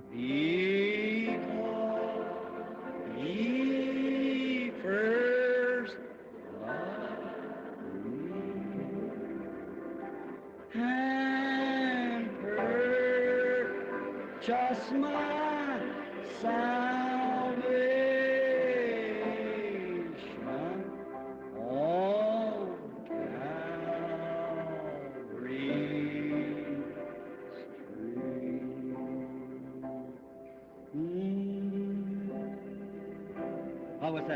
Hiyo ilikuwa ipi? 100 ama 50? 50. Wewe uliye na kadi ya maombi namba 1, inua mkono wako. Simama kwa miguu yako ukiweza. Kadi ya maombi namba 1, H namba 1, inua mkono wako. Kadi ya maombi namba 1, simama. Je, wewe ndiye mtu huyo mama? H namba 1, njoo papa hapa. H namba 2, kondoo waliopotea wa Israeli. Hiyo ni kweli. Sasa kuna makabila mangapi ya watu duniani? Makabila 3. Watu wa Hamu, Shemu na Yafethi. Sasa hawa walikuwa ni Myahudi mataifa na Msamaria ambaye ni nusu Myahudi na mataifa. Mliona? Ni wangapi wanajua kwamba Yesu alimpa Petro zile funguo kwenye Pentekoste awali? Hiyo ni kweli. Akafungua kwa zile funguo za ufalme huko Yerusalemu kwa Wayahudi. Hiyo ni kweli. Filipo alishuka akawabatiza huko Samaria. Kwa kuwa Roho Mtakatifu alikuwa bado hajawajilia, kwa sababu Petro alikuwa na funguo. Akashuka akaweka mikono yake juu yao, nao wakampokea Roho Mtakatifu wale wa Samaria. Hiyo ni kweli. Huko nyumbani kwa Kornelio, ni nani aliyeitwa huko juu? Petro. Tangu wakati huo hakuna kitu kingine chochote kilichosemwa juu yake. Naam, vizazi vyote vilikuwa na makabila yote yalifunguliwa Injili. Watu wa Hamu, Shemu na Yafethi. Sasa kama ukiangalia, nataka uangalie. Sasa kulikuwa na matabaka mawili ya watu, mawili ya makabila hayo wakimtazamia Masihi. Yalikuwa ni yapi? Na walikuwa ni nani? Walikuwa ni Myahudi na Msamaria. Lakini mataifa, sisi tulikuwa wa Anglo-Saxon. Tulikuwa na rungu mgongoni mwetu tukiabudu sanamu. Hatukuwa tukimtazamia Masihi yeyote. Sasa ninashikilia tu usikivu wenu nikiweza mpaka mstari wa maombi utakapokuwa tayari, kusudi wote waweze kuwa tayari kuingia kwenye mstari wao. Sasa hatukuwa tukimtazamia Masihi yeyote, kwa hivyo hatukumpokea yeyote. Kwa hivyo basi, lakini sasa kwa wale waliokuwa wakimtarajia yeye, aliwatokea. Sasa ni wangapi wanaoamini hilo? Vema, sasa wakiisha kumkataa Masihi wao, basi kumbukeni, yeye aliwaendea Wayahudi. Alionyesha ishara ya aina gani? Alijua siri ya moyo wao. Sasa kanisa la Kiorthodoksi lilisema nini kumhusu? Yeye ni Beelzebuli, mpiga ramli. Yesu akasema, nimewasamehe hilo. Lakini siku moja Roho Mtakatifu atakuja kufanya jambo lile lile, na kunena dhidi yake hakutasamehewa kamwe katika ulimwengu huu wala katika ulimwengu ujao. Hiyo ni kweli. Sasa angalieni, alifanya ishara hiyo mbele ya Wayahudi, aliifanya kwa Wasamaria, lakini kamwe si kwa mataifa. Huwezi kupata kisa kimoja chake. Hapana Bwana. Lakini kabla hajaondoka, sasa yeye alimwambia yule mwanamke, sasa mtazame mwanamke huyu, kahaba yule tunavyomuita. Alijua zaidi juu ya Mungu kuliko nusu ya wahubiri Marekani. Hiyo ni kweli. Wao ni werevu sana. Hawana nafasi ya ujuzi wa kimbinguni. Wengi wao ni Wakristo wazuri, ndugu wa kimbinguni, bali baadhi yao wangali ni kuku. Halafu akakaribia, na maskini mwanamke huyo akatoka nje, akawatuma wanafunzi wake, akaketi hapa chini, kwa sababu Wasamaria walikuwa Ni wangapi wanaojua Wasamaria walikuwa wakimtarajia huyu Masihi? Mnaamini hilo? Vema, hebu niwanukulie Yohana Mtakatifu 4 sasa. Mwanamke alikuja kisimani, mwanamke Msamaria, akasema, sasa kabla sijasahau, kutoka 40 hadi 50 katika H. 40 hadi 50, chukua nafasi yako. Vema. H 40 hadi 50, hizo ndizo kadi zote za maombi, wachukue nafasi zao. Sasa angalieni, alipokwenda kisimani siku hiyo na kuketi chini, nao wanafunzi wakaenda mjini kununua vyakula. Wakati walipokuwa wameenda, mwanamke mrembo alikuja na mtungi kichwani mwake, naye akashusha winchi chini kuteka maji. Ndipo akamsikia mtu akisema, nipe maji ninywe. Ndipo akaangalia akamwona Myahudi. Alikuwa na 30 tu, lakini maandiko yalisema alionekana ana 50. Ni wangapi wanaojua hilo? Wewe ni mtu usiyezidi umri wa miaka 50, nawe wasema kwamba umemwona Ibrahimu. Akasema, Ibrahimu asija kwako, mimi niko. Hiyo ni kweli. Kwa hiyo wakasema, wewe si zaidi ya miaka 50. Naye huyo hapo ameketi pale kisimani. Huyo hapo Yesu ameketi katika mandhari ya kitu kama hiki. Akasema, nipe maji ninywe. Walikuwa na ubaguzi wakati huo kama waliokuwa nao huko kusini, watu weusi na wazungu. Akasema, si desturi kwako ukiwa Myahudi kuniomba mimi, mwanamke Samaria. Akasema, mwanamke, sikilizeni sasa ninalowaambia, mtalikosa. Mwanamke, kama ulijua ni nani uliyekuwa ukizungumza naye, kama ungalijua, ungeniomba mimi maji unywe, nami ningekupa maji usije hapa kuchota. Mwanamke akasema, kisima ni kirefu, wewe huna kitu cha kuchotea. Ndipo basi mazungumzo yakaendelea. Alikuwa akifanya nini? Akiwasiliana na roho yake. Hilo ndilo jambo lile lile ninalofanya sasa hivi, kujaribu kushikilia usikivu wako. Yeye akasema, nipe maji ninywe. Mazungumzo yakaendelea mpaka akapata shida yake ilikuwa ni nini. Ni wangapi wanaojua ilikuwa ni nini? Alikuwa akiishi katika uzinzi. Kwa hiyo akasema, mwanamke, nenda kamuite mume wako uje naye hapa. Akasema, sina mume yeyote. Kasema, hiyo ni kweli, umekuwa na 5 na yule unaishi naye siye mume wako. Sasa je, huyo mwanamke chini ya hali yake, akiwa kama vile tunavyofikiria, yeye kahaba, mwanamke mwenye sifa mbaya, sikilizeni yale aliyojua kuyahusu maandiko. Kamwe hakumuita kama wahubiri walivyomuita, Beelzebuli, mpiga ramli, ibilisi. Na mtu yeyote anajua kuwa kupiga ramli ni kwa ibilisi. Kwa hiyo mpiga ramli ni nani? Ni mtu aliyepotoka. Ibilisi hawezi kuumba kitu. Yeye ni muumbaji, angeweza kujifanyia ulimwengu, lakini anaweza kupotosha kile ambacho Mungu ameumba. Mnalipata hilo? Hapa linasikika chapwa katika kusanyiko lililochanganyika. Mtu anaweza kuoa mke na kuishi naye kama mke, nayo hayo malazi ni safi. Tendo lile lile na mwanamke mwingine, yeye amepotea. Mnaona, ni kupotosha kitu kilicho sawa. Mnaelewa ninalomaanisha? Shetani hupotosha. Mpiga ramli ni mwonaji mpotovu wa Mungu aliyepotoshwa katika milki za ibilisi. Halafu angalieni, yeye hakumuita hivyo. Alisema, Bwana, naona ya kuwa wewe ni nabii. Ni wangapi wanaojua yeye alisema hivyo? Tofauti kabisa na hao wahubiri walivyosema. Kasema, naona ya kuwa wewe ni nabii. Sasa angalieni, sikilizeni. Tunajua sisi wa Samaria tumefundishwa, tunajua ajapo Masihi yeye atafanya mambo haya. Je, hiyo ilikuwa ndiyo ishara ya Masihi? Ndivyo. Tunajua kwamba ajapo Masihi yeye atafanya mambo haya. Lakini nani wewe? Yesu akasema, mimi ninayesema nawe ndiye. Akakimbia mjini na kuwaambia hao wanaume, njooni muone mtu aliyeniambia mambo niliyoyatenda. Je, haimkini huyu kuwa ndiye Masihi? Lakini kamwe hakufanya hivyo kwa mataifa. Lakini je, yeye aliwaahidi wa mataifa? Mbona tuna miaka 2000 ya mafunzo, kama vile tu Wayahudi na Wasamaria walivyokuwa nayo ya mafunzo, wakimtazamia Masihi. Sasa Yesu alisema, kama ilivyokuwa katika siku za Lutu huko Sodoma, ndivyo itakavyokuwa katika kuja kwake Mwana wa Adamu. Sasa angalieni, katika siku za Sodoma walikuwa na uamsho pamoja na wasomi pamoja na Lutu. Billy Graham mambo leo alishuka kule na kuihubiri Injili, akawapofusha. Lakini angalia kile Ibrahimu alikuwa ndiye kanisa teule la Kipentekoste lililoitwa litoke, likatengwa na mambo ya ulimwengu. Sasa kunao wa Pentekoste katika kanisa la Methodisti, kunao wa Pentekoste katika kanisa la Baptisti.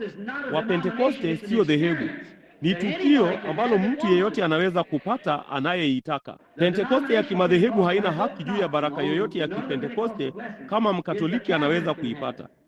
Wewe ni Mpentekoste kwa sababu una baraka ya Kipentekoste moyoni mwako. Kwa hivyo Ibrahimu ndiye aliyeitwa atoke, naye malaika huyu alikuwa ameketi huko juu pamoja na Ibrahimu.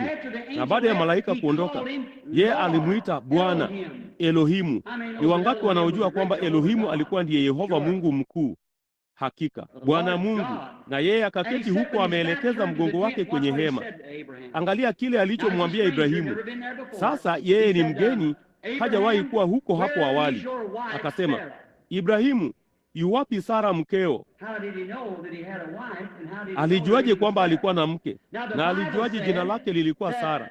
Sasa Biblia ilisema ya kwamba Ibrahimu alimwambia ya kwamba alikuwa hemani nyuma yake. Hemani nyuma yake. Alisema, Ibrahimu, nitakurudia kulingana na wakati wa uhai ambapo nilikuahidi mtoto huyu, nitakupa. Naye Sara sio kwa sauti kubwa, lakini alicheka kimoyomoyo. Ndipo huyo malaika huku ameuelekeza mgongo wake kwenye hema akasema, kwa nini Sara akacheka? Unaona hiyo? Yesu alisema hilo litatukia miongoni mwa mataifa kabla tu ya wakati wa mwisho. Masihi angeshuka chini katika mfano wa Roho Mtakatifu. Jambo la kwanza ambalo Masihi alianza kufanya hapo alipobatizwa katika Yordani kwa Roho Mtakatifu lilikuwa ni lipi? Yeye alifanya nini? Alianza kuwaponya wagonjwa. Ishara yake ya mwisho ilikuwa ni ipi? Na ishara yake kabla hajawaacha, ishara hiyo papo hapo. Uamsho wa Kipentekoste ulileta nini? Kuwaponya wagonjwa, miujiza na ishara. Jambo la mwisho ni lipi? Hili hapa. Ni wangapi huko nje walio wagonjwa na hawana kadi ya maombi? Inua mkono wako. Kuwa na imani na uamini. Mtu fulani anasema, vipi kuhusu hilo ndugu Branham? Roho huyo wa Mungu, huyo anayetoa ahadi, hawezi kushindwa na hiyo ahadi. Nyinyi msio na kadi za maombi, na wapa kisogo. Ombeni. Na ikiwa Mungu ni Mungu, ikiwa jibu lake ni kweli, nami nimewaambia ukweli kupitia majuma haya kwamba hii ndiyo ishara ya kuonekana kwake karibuni. Akili yoyote iliyostaarabika ya kawaida inajua kuwa tuko mwishoni mwa kitu fulani. Ustaarabu hauwezi kuendelea zaidi. Unajipindapinda tu na kutetemeka. Unangojea nini? Wakati wake umekwisha kupita zamani sana. Kama ilivyokuwa katika siku za Nuhu, uvumilivu umeongezewa overtime kwa ajili ya wateule. Umepita kwa mbali sana, bali Mungu anasubiri kuliweka kanisa lake katika utaratibu. Anakusubiri wewe na mimi, na azijalie hizo baraka. Nyinyi ombeni. Wakati mwanamke alipogusa upindo wa vazi lake, baadhi yenu ninyi wanawake huko nje sasa, hebu hii iwe kama hadithi ya Biblia. Baadhi yenu ninyi wanawake mnaoamini sasa, na mnaamini kwamba mna imani ya kutosha kumwamini Mungu, aminini kwamba lolote ambalo Mungu amesema ni kweli. Basi palikuwapo na mwanamke mdogo aliyegusa upindo wa vazi lake. Ndipo alipoligusa vazi lake, aligeuka akasema, ni nani aliyenigusa? Ni nani aliyenigusa? Ndipo wote wakakana. Akasema, vema, kila mtu anakugusa. Petro akamkemea akasema, kila mtu anakugusa. Kwa nini ukasema hilo jinsi hiyo? Akasema, lakini naona ya kuwa nimekuwa dhaifu. Hiyo ndiyo tafsiri sahihi. Nguvu zimenitoka, na nguvu ni uweza. Ni wangapi wanaojua hilo? Nguvu zimenitoka. Basi akaangalia pande zote kwenye huo umati mpaka akampata maskini huyo mwanamke, naye akamwambia ya kwamba kutokwa kwake na damu kumekoma, kwa kuwa imani yake ilikuwa imemponya. Hiyo ni kweli. Biblia ilisema kwamba yeye sasa hivi ni kuhani mkuu anayeweza kuguswa na mambo ya udhaifu wetu. Ninyi wageni mnaamini hilo? Sasa kumbukeni, uponyaji, kama yeye angalikuwa amesimama hapa amevaa suti hii aliyonipa, asingewaponya. Kama ukija hapa jukwani, Bwana utaniponya, unajua yale angekuambia? Tayari nimefanya hivyo. Nilijeruhiwa kwa makosa yako, kwa mapigo yangu uliponywa. Wokovu na uponyaji ni bidhaa iliyokamilika. Ni imani yako kuukubali. Sasa yeye angefanya jambo fulani kuthibitisha ya kwamba alikuwa Masihi. Sasa mambo haya hayathibitishi kwamba mimi ni Masihi yeyote. Mimi ni mwenye dhambi aliyeokolewa kwa neema, na haidhuru Mungu angenitia upako kiasi gani, hana budi kukutia upako pia. Haitafanya kazi na mimi pekee, inahitaji wewe kuifanya ifanye kazi. Haijalishi ni kwa kiasi gani Roho Mtakatifu anaweza kuja juu yangu, hana budi kuwa juu yako pia. Lakini ikiwa yeye ni kuhani mkuu anaweza kuguswa na mambo ya udhaifu wetu, nayo Biblia ilisema ni yeye yule jana, leo na hata milele, basi atatenda vivyo hivyo. Yeye yuko hapa ndani yetu. Je, mnaamini hilo? Sasa kila mtu kaa kwenye kiti chako, iweni na kicho, ombeni na Bwana Mungu ayajalie hayo. Nini tu Bwana, tafadhali. Watu hawa wapendwa, mimi Bwana, unajua kusudi langu la kuwa hapa. Nami naomba ya kwamba utawajalia kuona. Kama hawataona tena, wajalie kujua kwamba kuja kwa Bwana kumekaribia. Jalia wajue kwamba hizi jumbe zinazoonekana kali zinawachochea, sio kujifanya mwerevu, sio kwa nini yangu ndani yangu, bali kwa sababu umelipaka mafuta na kusema hivyo. Lithibitishe Bwana. Nimezungumza kwa niaba yako. Nena kwa niaba yangu Bwana, kwamba maneno yangu ni ya kweli, kwa sababu yanatoka kwako. Ninaomba katika jina la Yesu. Amina.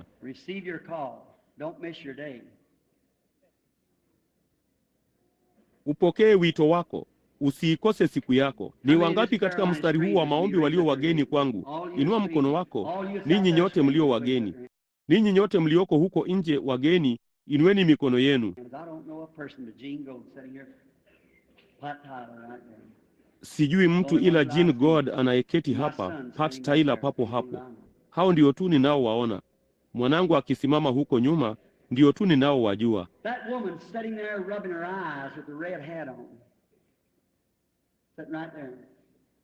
Mwanamke yule anayeketi pale akiyasugua macho yake, aliyevaa kofia nyekundu, akiketi pale pale. Je, unaamini ya kwamba Yesu alikusikia ulipomwomba akuponye maumivu ya kichwa? Unaamini yeye alikusikia? Ulikuwa ukiyaombea, sivyo? Ikiwa hiyo ni kweli, simama kwa miguu yako. Ikiwa hiyo ni kweli, inua mkono wako. Ikiwa sikujui wala hunijui, inua mkono huo mwingine juu, mikono yote miwili. Ati nini mama? Umekuwa katika miamsho yangu hapo awali, lakini namaanisha sikujui. Hapana. Sawa. Sawa, sasa yamekoma. Unaweza kwenda nyumbani uwe mzima. Ninataka kuwauliza ninyi watu jambo fulani. Mwanamke huyo aligusa nini? Huu hapa mkono wangu, kamwe sikumbuki. Amekuwa katika mikutano. Sasa ungesema, vipi kuhusu mtu fulani kule juu kwenye roshani, chini hapa, labda kwenye mkutano wakati fulani hapo awali? Kamwe singejua ulikuwa ni nani. Jambo pekee ni jualo ni kwamba una nini tu, ulikuwa tu hapa kwenye mkutano. Na yule pale aligusa kitu fulani. Basi ni nini? Nilisema kitambo kidogo kilichopita, ile nguzo ya moto. Je, hamuioni? Ni wangapi walio na picha yake sasa? Wanayo hapa mkutanoni. Sasa inaonekana kama nguzo ya moto, sivyo? Na sasa maisha yake inazaa nini? Kitu kile kile. Sio mimi sasa. Hiyo inazaa nini? Kazi zile zile ilizofanya wakati ilipokuwa katika mwana wa Mungu. Sasa iko ndani ya wana na binti za Mungu wenye mamlaka kwa neema ya mwana wa kweli wa Mungu. Hapo hapo Bwana. Unataka kuishinda shida hiyo ya moyo? Unaamini ya kwamba Mungu atakuponya? Unaeketi hapo hapo. Ulikuwa ukiangalia ukishangaa, mara maskini hisia ya ajabu ikakumiminikia. Hiyo ni kweli. Sikujui wewe, sivyo? Hunijui nami sikujui. Ikiwa hiyo ni kweli, inua mkono wako. Unaamini shida yako ya moyo imeondoka? Punga mkono wako. Vema, basi imeondoka. Unaona?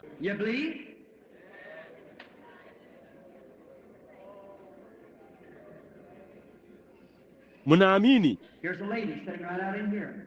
Huyu hapa mama ameketi moja kwa moja hapa ndani. Hamwezi kuona nuru hiyo juu ya mwanamke huyo? Ana ugonjwa wa kibofu nyongo, ataukosa. Mungu saidia. Binti Small, unaamini Mungu atakuponya hilo tatizo la kibofu nyongo? Basi simama kwa miguu yako. Ulikuwa na imani zaidi ya vile ulivyodhania ulikuwa nayo. Simjui huyo mwanamke. Hiyo ilikuwa ni neema ya Mungu. Ikiwa hatufahamiani, funga mikono yako hivi mama. Hapo.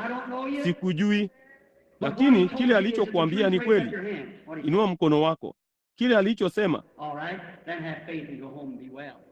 Vema, basi kuwa na imani kisha uende nyumbani ukapone. Kama unaweza kuamini. Mama huyu anayeketi papa hapa mwenye shida ya tumbo, ndani ya tumbo. Naam, Efi. Ndiye ninayezungumzia. Simama Efi. Hiyo ilikuwa ndiyo shida yako? Sikujui. Ikiwa hiyo ni kweli, inua mikono yako. Sijawahi kukuona maishani mwangu.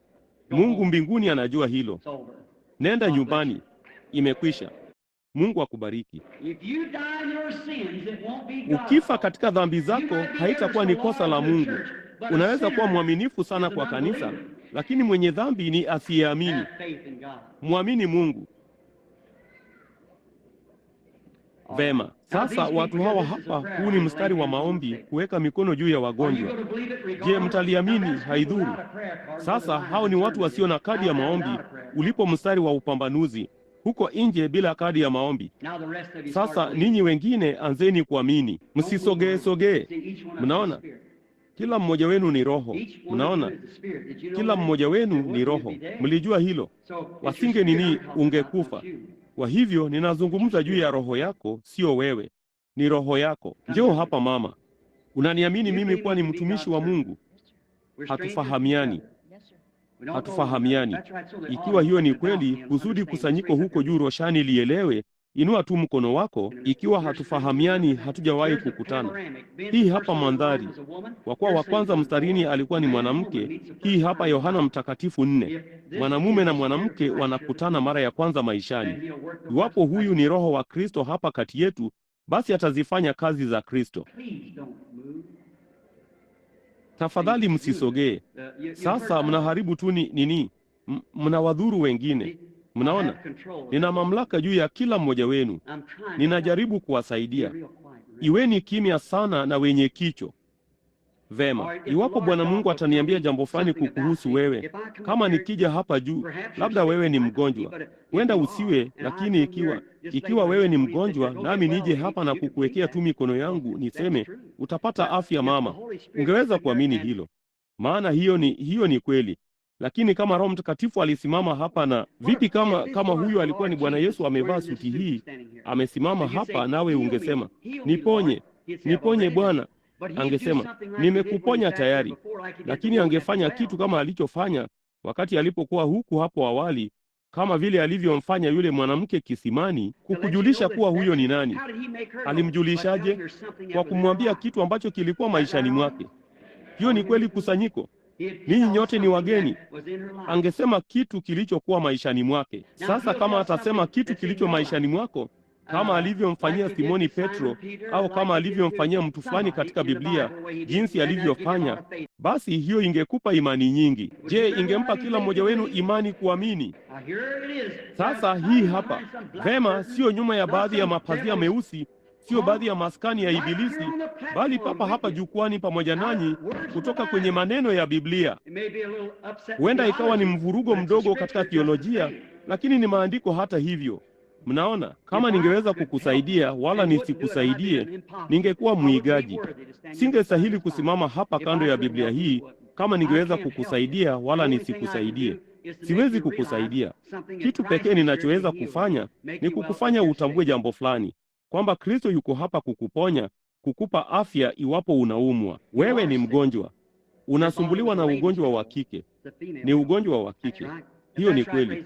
Iwapo hiyo ni kweli, inua mkono wako, ili kwamba usinini, utajua kwamba sibahatishi. Hebu kidogo, weka kitu fulani moyoni mwako na ujiombee tu moyoni mwako kwa chochote unachotaka Mungu afanye. Naam, una kitu moyoni mwako sasa hivi. Ni mumeo, ni mumeo. Unaamini Mungu anaweza kuniambia kilicho shida yake? Ni shida fulani kwenye ubongo, inaitwa kama kushuka kwa ateri katika ubongo. Hiyo ni kweli, hiyo ni kweli. Ikiwa Mungu ataniambia wewe ni nani, je, itakufanya uwe na imani nyingi? Unaamini kwa moyo wako wote? Nancy Gillespie, nenda nyumbani. Yesu Kristo alikuponya pamoja na mumeo na anawapa afya. Mpelekee leso hiyo. Hiyo ni kweli, sivyo? Vema, nenda zako. Sasa mnamwamini Mungu. Iweni tu na imani, msitie shaka. Sasa nitaliomba kanisa hili kubwa hapa kama mtaomba pamoja nami kwa ajili ya hawa watu. Huyo ni mama ya mtu fulani, baba ya mtu fulani, kipenzi cha mtu fulani, mume wa mtu fulani. Ombeni, msisogee tafadhalini. Ninyi tu mnauharibu tu mkutano. Tulieni kabisa na muombe. Tutaruhusiwa kuondoka katika dakika 10 iwapo tu mtaendelea kuwa na kicho. Njoo mama. Kama nisiposema neno moja na kukuombea tu, utaamini. Bwana Yesu, ninaomba kwamba utamponya katika jina la Yesu. Njoo ndugu yangu, amini kwa moyo wako wote. Baba yetu wa mbinguni, katika jina la Yesu Kristo, mponye. Amina. Mungu akubariki ndugu yangu. Vema Bwana, njoo. Hiyo haileti tofauti hata kidogo Bwana. La, ni sawa. Najua shida yako, lakini hakuna haja ya kukuambia. Unafikiria ingekusaidia kama ningekuambia? Isingekusaidia. Vema, lakini hata hivyo ugonjwa wako wa moyo ulikuacha ulipotoka hapo. Kwa hiyo nenda zako tu ukishangilia ukisema, asante Baba. Njoo Bwana, katika jina la Bwana Yesu. Baba, ninaomba kwamba wewe utamponya. Amina. Aminini sasa. Kuwa na imani sasa dada. Njoo kama hii yote. Tazama, kuna karibu watu 3,000 hapa wakikuombea sasa. Katika jina la Yesu na aponywe. Lijalie Baba. Njoo. Bwana, yabisi kavu itakushika siku moja ikiwa huna imani sasa. Unaliamini sasa? Basi nenda ukaponywe katika jina la Yesu Kristo. Njoo dada. Baba Mungu, katika jina la Bwana Yesu, mponye dada yetu. Amina. Njoo ukiamini sasa. Kila mtu aamini na kuomba. Baba wa mbinguni, ninaomba kwamba utamponya katika jina la Yesu. Amina. Njoo. Sasa ndugu, kama tulipata maono kwa kila mtu, ingekuwa tu wewe, ingewabidi wanibebe kutoka jukwani. Mnaona ningedhoofika. Lakini ili uweze kujua, nenda zako ukale chakula chako cha jioni usiku wa leo. Kitakuwa kitamu sana. Kwa ugonjwa wa tumbo umekuacha. Unaona? Nenda ukale. Vema. Njoo dada. Ninafanya hivyo kwa kusudi fulani, kujitupa kando marafiki. Sababu maono, ni wangapi wanaojua kwamba Yesu alisema nguvu zimenitoka? Mimi sasa hivi ni dhaifu kweli kweli. Baba, ninaomba kwamba utamponya dada yetu. Kwa jina la Yesu lijalie. Njoo dada mpendwa, usiwe na shaka sasa. Njoo ukiamini kwa moyo wako wote. Bwana, katika jina la Kristo mponye dada yetu. Mpe ushindi wake Bwana. Njoo dada yangu. Biblia ilisema ishara hizi zitafuatana na hao waaminio. Katika jina la Yesu na aponywe. Amina. Lijalie. Njoo dada. Ugonjwa wako wa mgongo ulikuacha, kwa hivyo unaweza kwenda zako ukishangilia. Mnaamini? Mnaona? Kwa nini? Kwa nini? Sikilizeni. Nataka kuwauliza. Sikilizeni marafiki. Wakati watu hao wanapokuja hapa, Biblia inasema waweke mikono juu ya wagonjwa nao watapona. Ni sawa tu na kuwaambia. Hamwamini hilo? Hakika mnaamini. Angalia hapa Bwana. Je, unaniamini mimi kuwa ni mtumishi wake? Sasa yule pale mwanamke niliyemsimamisha muda mfupi uliopita, wewe ni mwanaume. Unaamini kwamba Mungu anaweza kuniambia shida zako na kukuponya? Naam Bwana. Vema, wewe shida yako ya tumbo ni jambo moja linalokusumbua kidogo. Hiyo ni kweli. Naam Bwana. Naam Bwana. Na tezi kibofu chako. Naam Bwana. Kwa sababu tezi kibofu chako kinakutia wasiwasi na huo ndio unaokufadhaisha. Hiyo ni kweli kabisa. Unafikiri mke wako anaweza kupona pia ikiwa utaamini? Vema. Ikiwa utaamini kwa moyo wako wote, basi mke wako anaweza kuponywa. Naam. Wasiwasi na kufadhaika na udhaifu na kadhalika. Unaamini kwa moyo wako wote, sasa atapona. Nenda zako na useme, asante Bwana Yesu mpendwa, naye atapona pia. Bwana Yesu, ninaomba kwamba utasaidia hili Bwana, na kulifanya liwe kwamba ni nia yake. Utukufu wa Mungu utakuja juu yake, naye ataponywa katika jina la Yesu Kristo. Amina. Sasa nenda ukiamini Bwana Dodd, na uamini kwa moyo wako wote na upone. Vema. Njoo Bwana. Baba wa mbinguni, ninaomba kwamba utamponya ndugu yetu na kumpa afya katika jina la Yesu. Njoo dada hapa. Mwamini yeye kwa moyo wako wote sasa. Mungu Baba yetu, ninaomba kwamba utamponya katika jina la Yesu. Njoo ndugu, mlete huyo mtoto. Usiwe na shaka sasa. Mlete tu moja kwa moja kana kwamba ulikuwa ukija moja kwa moja chini ya msalaba. Bwana, ninawabariki katika jina la Yesu. Amina. Njoo dada. Njoo ukiamini sasa kwa moyo wako wote. Baba, katika jina la Yesu, ninaomba ya kwamba utamponya. Amina. Amini sasa na uwe na kicho sana. Amini kwa moyo wako wote. Katika jina la Bwana Yesu, jalia apone Bwana. Amina. Njoo dada, ukiamini kwa moyo wako wote. Amini kwamba atapona sasa na atapata kuona na kadhalika. Bwana, ninaomba kwamba utamponya katika jina la Yesu Kristo. Amina. Hivi majuzi usiku nikimwombea mvulana mdogo yapata umri wa miaka 15, 16. Alipitia hapa yule jamaa mdogo, imani kubwa. Nilimwangalia, nikasema, hakika unajua mwanangu.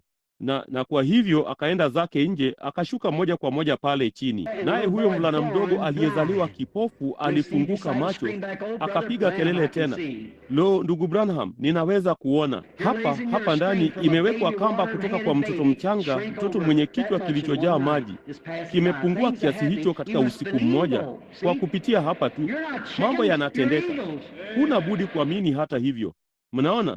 Nyinyi sio kuku. Ninyi ni tai. Njoo katika jina la Yesu. Bwana, jalia aponywe kwa ajili ya utukufu wa Mungu. Amina. Njooni mkiamini, mkiwa na imani. Mnajua kitu kingine? Mnajua ninachowazia marafiki? Mimi siwakemei watu, ila nataka mjue jambo moja. Tuna televisheni nyingi kupita kiasi maishani mwetu. Tunataka burudani. Mungu haonyeshi vitu hivi ili kuwatumbuiza. Anawataka muutambue uwepo wake. Hayo mambo yanaweza kutokea kwa kila mtu, lakini karibu yangeniua. Lo, nisingeumaliza huu mstari. Hapa, njoo hapa mama. Mimi na wewe hatufahamiani. Unafikiri Mungu anaweza kuniambia shida yako ni nini? Je, ingekusaidia? Ingewasaidia nyote kama Mungu angesema jambo fulani sasa kwa mwanamke huyu? Ni sikio lako. Unaamini kwamba Mungu ataliponya? Una hofu ni kansa na iko katika sikio lako la kushoto. Hiyo ni kweli. Vema, ilikuwa bali haipo sasa. Sasa angalia, unamwamini Mungu? Ikiwa Mungu ataniambia wewe ni nani, itakusaidia. Vema, Ruby Thompson, nenda nyumbani ukapone katika jina la Yesu Kristo. Unaona? Kuwa na imani. Njoo sasa. Usiwe na shaka. Mungu anaweza kuniambia tatizo lako. Je, unafikiri ingekusaidia? Basi kisukari, ugonjwa wa moyo, nenda zako ukapone na umwamini Mungu. Naam, huo ni uzee tu unaokujia. Sasa nenda tu ukiamini. Bwana, naomba kwamba utamponya ndugu yetu na kumpa afya. Amina. Mungu lijalie. Njoo dada mpendwa, katika jina la Bwana Yesu na apone. Amina. Kuomba baraka za Mungu inawezaje kushindwa? Katika jina la Yesu Kristo na iwe hivyo Bwana.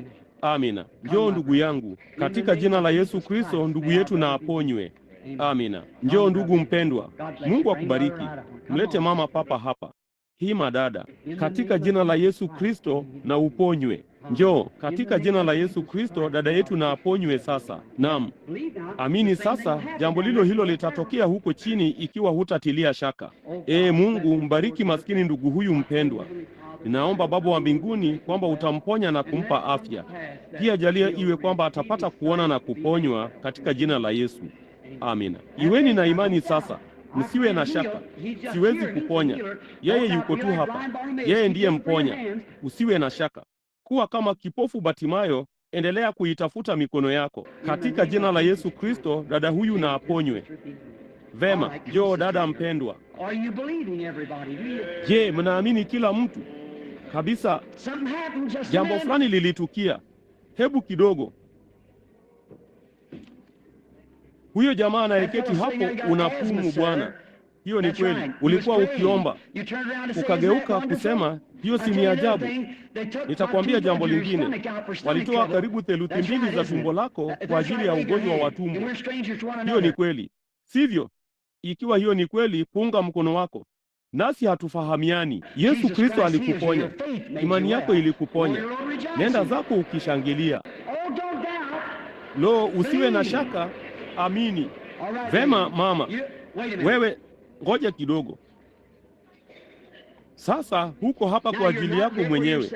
Huko hapa kwa ajili ya mtu mwingine. Hiyo ni kweli. Naye ndugu yako hayuko hapa. Ndugu yako hata hayuko katika mkoa huu. Yuko St. Louis. Yuko hospitalini. Ana ugonjwa wa moyo. Naye amekuwa mhudumu. Nawe uliwazia kama nikipitia hapa na kukuwekea mikono kwamba wewe, mimi nisingejua kile nilichokuwa nikizungumzia, lakini nilijua. Kwa hivyo wewe nenda zako naye atapata afya. Ninaamini. Vema. Kuwa na imani. Endelea tu. Yuko mwanamke mwingine hapa anayewazia jambo lile lile sasa hivi juu ya binti aliyeuawa. Bibi Waterman, ndivyo lilivyo. Bibi Waterman, amini kwa moyo wako wote sasa. Binti yako alichukuliwa kwa kusudi fulani. Usiwe na shaka, mwamini Mungu. Mungu, katika jina la Yesu Kristo, jalia aponywe. Amina. Njoo ukiamini sasa kwa moyo wako wote. Bwana Mungu, muumba wa mbingu na nchi, ujalie uponyaji wa mwanamke huyu katika jina la Yesu Kristo. Amina. Amini sasa. Sasa angalia, hakuna tiba ya dawa, ila kuna tiba ya kimbinguni. Hiyo ni kweli. Unaamini hilo? Atakuwa wa kawaida na mzima. Laana na mlani ibilisi huyu aliyemfanyia uovu mtoto huyu. Nami naondoa laana hii juu yake katika jina la Yesu Kristo. Jalia awe mtoto wa kawaida. Amina. Lazima iwe hivyo. Sawa. Nenda zako ukishangilia. Pona na ule chakula chako cha jioni na vema. Njoo Bwana, mwamini kwa moyo wako wote. Katika jina la Bwana Yesu na aponywe. Amina. Hiyo iligonga maeneo mengi sana katika kusanyiko. Hebu kidogo. Hilo ni wangapi hapo walio na tumbo jepesi hata hivyo? Inua mkono wako. Ni wengi sana siwezi. Mnaona hapo? Kila mmoja wenu mwenye tumbo jepesi, simama kwa miguu yako. Hii ndiyo njia ya kuuondoa. Simama kwa miguu yako kwa dakika moja tu. Simama kimya Bwana. Nenda ukiamini ndugu yangu, katika jina la Yesu Kristo na uponywe. Njoo sasa, amini kwa moyo wako wote. Unaamini dada? Katika jina la Yesu Kristo na uponywe. Wasiwasi umekuwa hivyo siku zote maishani mwako mwote. Kila mtu anayesumbuliwa na ugonjwa wa wasiwasi na figo, simama kwa miguu yako. Simama kwa miguu yako, kila mtu aliyenao. Nenda ukiamini sasa. Kuwa na imani. Unaona? Simama moja kwa moja pale chini. Bwana Mungu, ninakuomba umhurumie ndugu yetu na umponye katika jina la Yesu Kristo. Amina. Kuwa na imani. Unaamini sasa, dada mpendwa? Katika jina la Bwana Yesu na aponywe baba kwa utukufu wa Mungu. Kitu fulani kinatendeka. Ni hao tu Bili. Naam, naam. Njoo hapa bwana. Sisi hatufahamiani. Mungu anatufahamu sote wawili, sivyo? Lo, inatendeka tu kila mahali. Kumbukeni enyi wahubiri, ndugu zangu, ndugu zangu wa thamani, nikiisha kutoka hapa kwa majuma kadhaa, utakuta kusanyiko lako likishuhudia kwamba wamepona. Wameponywa ila hawajui. Mnaona, inatendeka tu kila mahali. Kwa nini hatungeweza kuwa na imani ya aina hii kwanza kabisa, marafiki? Hii ndiyo. Unaamini kwamba Mungu anaweza kukusaidia? Unaamini Mungu anaweza kuniambia kilicho shida yako? Una maumivu makali sana ya kichwa. Una vipindi vya kizunguzungu. Vinasababishwa na uvimbe shingoni. Hiyo ni kweli. Unaamini Mungu anajua wewe ni nani? Wewe ni mhudumu. Jina lako ni Kasisi Jack Paul. Hiyo ni kweli kabisa. Nenda, amini Bwana. Kila mmoja wenu aliye na vipindi vya kizunguzungu ama anayeumwa na kichwa, simameni kwa miguu yenu. Kila mtu mgonjwa, simama kwa miguu yako.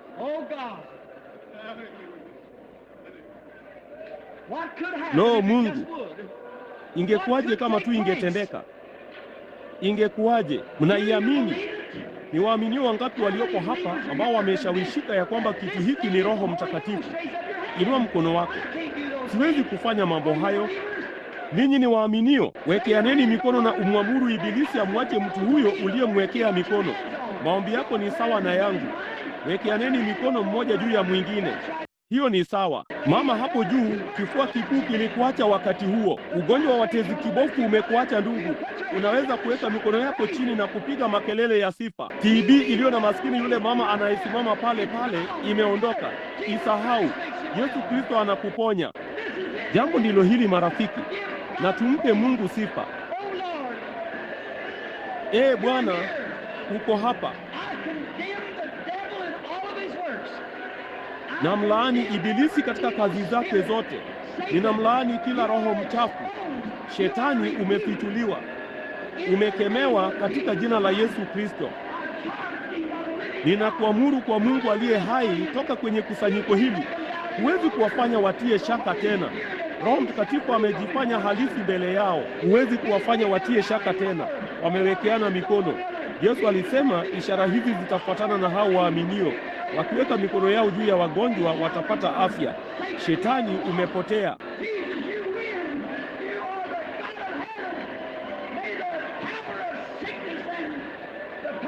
Yesu umeshinda. Wewe ni Mungu wa mbingu. Jalia nguvu za maradhi na nguvu za Ibilisi zivunjike juu ya watu hawa katika jina la Yesu Kristo.